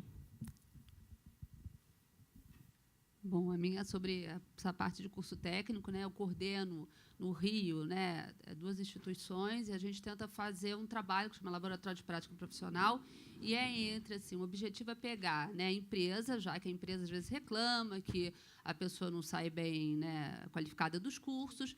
Então, assim, o meu papel é ir na empresa, né, botar a empresa para dentro lá dos cursos técnicos. Só que eu tenho uma barreira super grande, porque eu vou na empresa, a empresa não tem que disponibilizar uma pessoa para vir aqui, né, para falar uma palestra, para falar sobre os alunos, e, ao mesmo tempo, ela reclama desse aluno quando sai. E a outra coisa que o aluno chega para mim e fala assim, eu vou fazer esse curso, aí eu vou sair daqui empregado, eu vou ganhar quanto? Aí ele começa a comparar mais ou menos com alguém da família dele, ou um amigo. Olha, sei lá, meu primo tem uma graduação e eu tenho curso técnico, a diferença é mínima, né? E essa coisa de bolsa é muito doido, porque a maioria dos nossos alunos que saem da metade do curso são bolsistas, né? Então, eles ganham tudo e eles não ficam, né? Eles vão embora. Então, realmente, é uma pena isso, né? A gente vê isso acontecendo.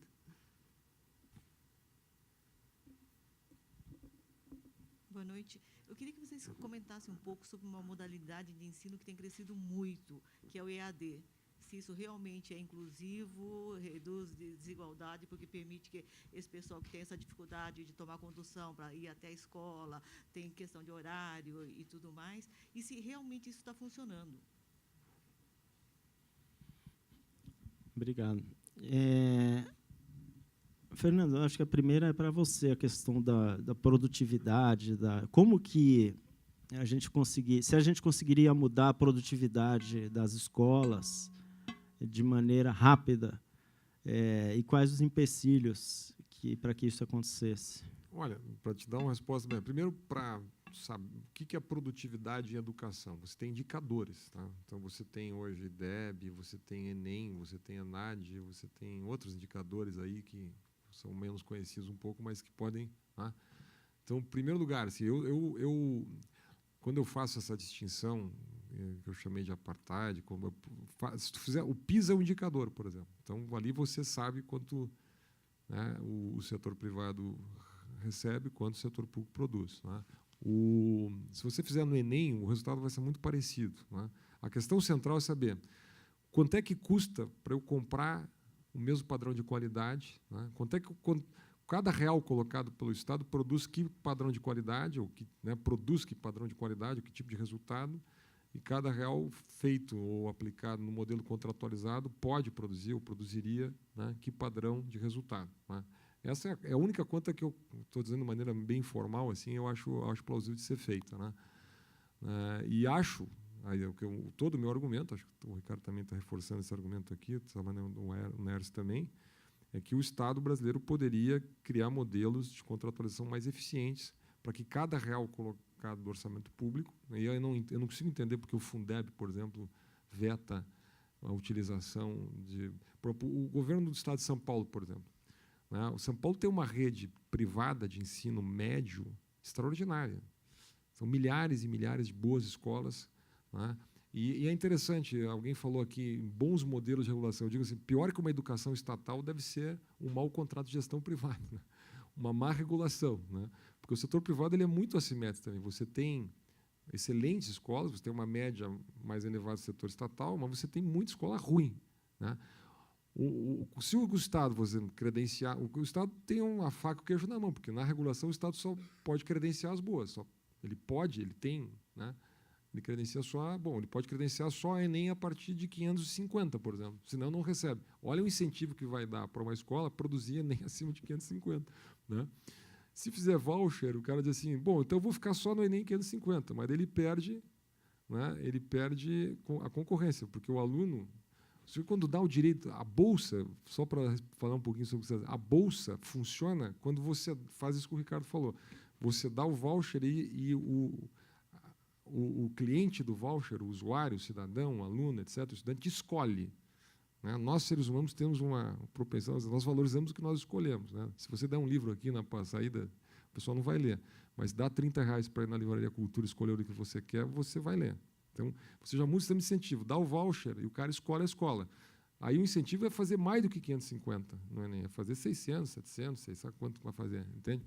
Então, tem que modular o sistema de incentivo, fazer uma boa regulação.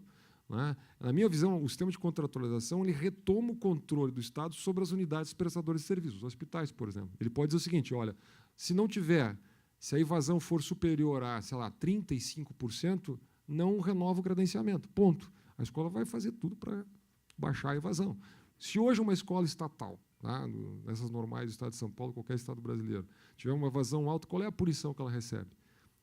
Né? O seu diretor é demitido, os seus professores são punidos, o salário é rebaixado, ela recebe menos recursos. Não acontece nada, absolutamente nada. Primeiro, que não existe contrato. Segundo, não existe metas estabelecidas. Segundo, não tem possibilidade de romper um contrato jurídico, porque não há um contrato. Né? Não há uma accountability, isso que os americanos gostam tanto de falar, essa expressão que é difícil de traduzir aqui no Brasil. Né? Então, você não tem... Então, você tem, com um bom sistema de regulação, a possibilidade óbvia de, primeiro, definir padrão de produtividade e cobrar a efetivação desses resultados. Né? Só uma perguntinha, já agora a minha, porque a impressão que se tem é que a sociedade brasileira, pelo menos que eu tenho, teria dificuldade, eu acho, de aceitar, pelo menos a coisa da privatização, se os movimentos corporativos fizessem uma propaganda como fariam, isso dificultaria. Eu queria entender se você concorda com isso. Por exemplo, no caso da Petrobras, sempre tem a coisa da privatização, e todos têm medo de fazer de defender a privatização com medo de não serem eleitos, de perderem os votos. Será que isso é diferente no caso da educação? Você acha que a população veria com bons olhos esses sistemas desse tipo que você defende e que você acha que seria possível generalizar em escala contratos desse tipo? É só uma pergunta. Essa é uma das vantagens da academia sobre a política, né? Pode dizer, como eu acho que eu não ia ser eleito para nada, mas vamos lá, eu não ia ser eleito para nada. Mas eu li, por exemplo, com atenção o estudo que o Sérgio fez sobre presídios no Paraná, né? E ali mostrava assim, claro, foi uma experiência curta no tempo, né? Ela foi interrompida, mas já mesmo sendo curta, de poucos anos, ela mostrou que o Estado, por exemplo, nosso sistema penitenciário é o mesmo caso, né? Quer dizer, o mesmo que foi citado aqui os hospitais pelo Ricardo, que é do Oeste, então há muitas evidências, evidentemente falta muito estudo ainda para mostrar esse processo. Eu assisti um processo no Rio Grande do Sul, nós criamos lá uma PPP para construir um grande presídio em Canoas, né? Em que teria um cordão industrial, incentivos para a instalação de indústrias, se fez viagens internacionais, seria uma concorrência internacional, e assim por diante, mas mudou o governo, mudou a visão ideológica, o projeto foi cancelado, né? Eu acho que sim, eu me surpreendi com o ProUni, na verdade. Né, o ProUni é um projeto de voucher clássico, um modelo, vamos dizer assim, liberal, né? E não houve nenhuma resistência no país, talvez porque foi feito entre aspas, pela esquerda. Assim, né? Não gosto de usar muitas expressões, mas, enfim. Né? Mas eu imagino que se um governo diferente propusesse uma medida dessa, por que se você pegar a lei do ProUni, né? Imagina que o governador Geraldo Alckmin, ele pega a lei do ProUni, tira um xerox da lei, faz ajustes e manda para a Assembleia Legislativa aqui do Estado de São Paulo. Mesmo projeto. Muito parecido, quer dizer, talvez os recursos, né, de fontes diferentes, assim por diante, não é? Evidentemente teria. Então, a variável política existe, não é? Por isso que o político tem que ter muita convicção, em primeiro lugar, tem que ter muita articulação na sociedade, precisa estar muito bem respaldado. Eu acho que, eu gosto de uma expressão de um velho político gaúcho chamado Leonel Brizola, que dizia, vamos comer um mingau pelas bordas. Né? Nos Estados Unidos, 6%, eles têm 20 anos de charter school, só tem 6% das colégios americanas que são charter. Então, eu acho mais prudente no Brasil começar fazendo experiências piloto. Não vou fazer uma conversão em 5, 10 anos do sistema. Isso talvez não aconteça nunca, essa conversão total. Demoraria no mínimo 30 anos para ser feita. Entende?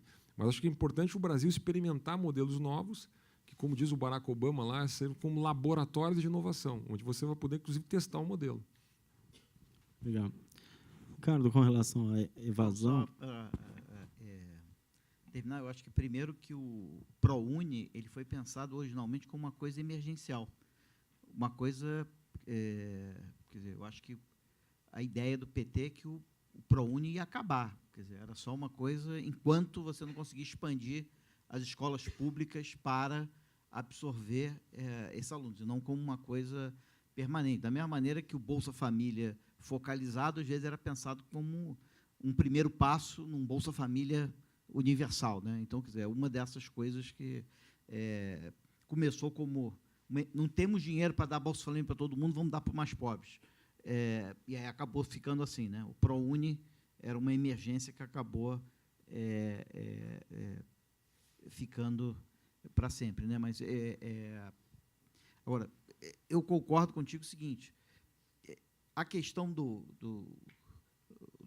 voucher, a questão da possibilidade de você usar o setor privado, só a ameaça de que você pode usar o setor privado começa a dar jeito no setor público. Entendeu? Quer dizer, porque hoje o setor público, o setor estatal, ele tem monopólio da educação. Então, eles podem fazer o que eles quiserem, porque não acontece nada, porque não tem essa possibilidade. Agora, se vier um prefeito e falar, não, essa educação está um desastre, eu vou contratar ela no setor privado, e ele puder, só isso já faz com que o setor público fale, opa, eu tenho um concorrente lá fora, ele também vai se disciplinar. Então, o 6% americano já ameaça, porque é uma alternativa. Então, o que a gente não precisa de um setor privado na educação talvez tão grande, mas a possibilidade, né, de você chegar num município e o cara disser o seguinte, olha, você pode botar seu filho onde você quiser. Se você quiser, você pode botar na escola pública. Se você quiser, você pode botar na escola privada. O dinheiro vai para onde você colocar o seu filho. Aí já vai mudar o cenário, que as escolas vão começar a perder os alunos, e aí elas vão começar a falar, opa, espera aí, nós vamos perder o nosso emprego, vamos fazer alguma coisa. Enquanto você tem um sistema estatal monopolista, aí realmente é bem complicado. E respondendo ele, eu acho que a gente tem que continuar tentando, cara, mas eu acho que as possibilidades da gente resolver o problema para essa geração vai precisar de uma revolução educacional sensacional. Entendeu? Agora, uma coisa que a gente podia fazer, assim, que já ia dar bastante jeito, era se a gente pudesse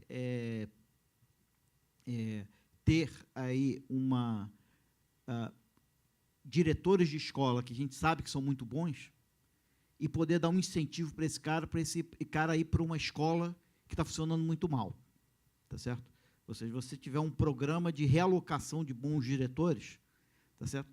Para escolas com péssimo desempenho, tá certo? Hoje, o cara, para ser diretor da escola, ele tem que ser parte da comunidade, porque ele é meio que eleito ali, tá certo?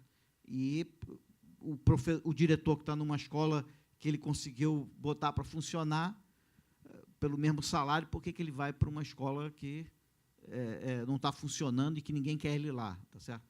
Agora, se você fizer um programa de realocação de bons diretores para resolver o problema de escolas com péssimo desempenho, você pode começar a ter alguma melhora. Mas a gente tem que tentar, mas eu acho que o cenário para uma grande mudança na educação brasileira são bastante limitados.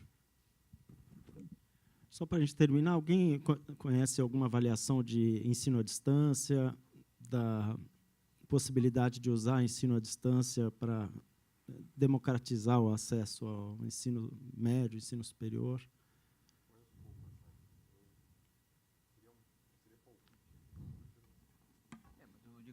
Em certas áreas do Brasil, isso é fundamental, né? O estado do Amazonas, por exemplo, tem um sistema de ensino à distância fantástico, consegue levar a universidade para todos os cantos do estado.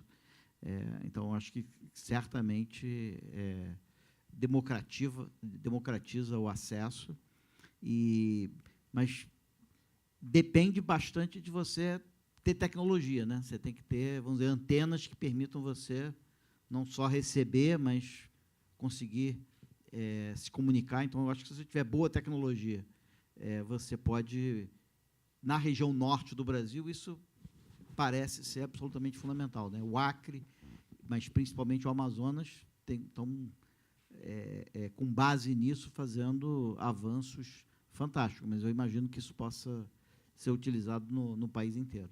Mas no norte do Brasil, não existe outra opção, né?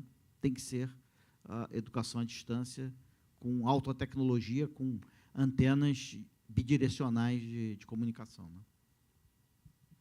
Ótimo, então. Então, acho que foi um debate bastante produtivo. Eu queria agradecer novamente o Ricardo, o Fernando, por terem aceito o convite. Vamos fazer mais desses sobre vários temas. E boa noite a todos.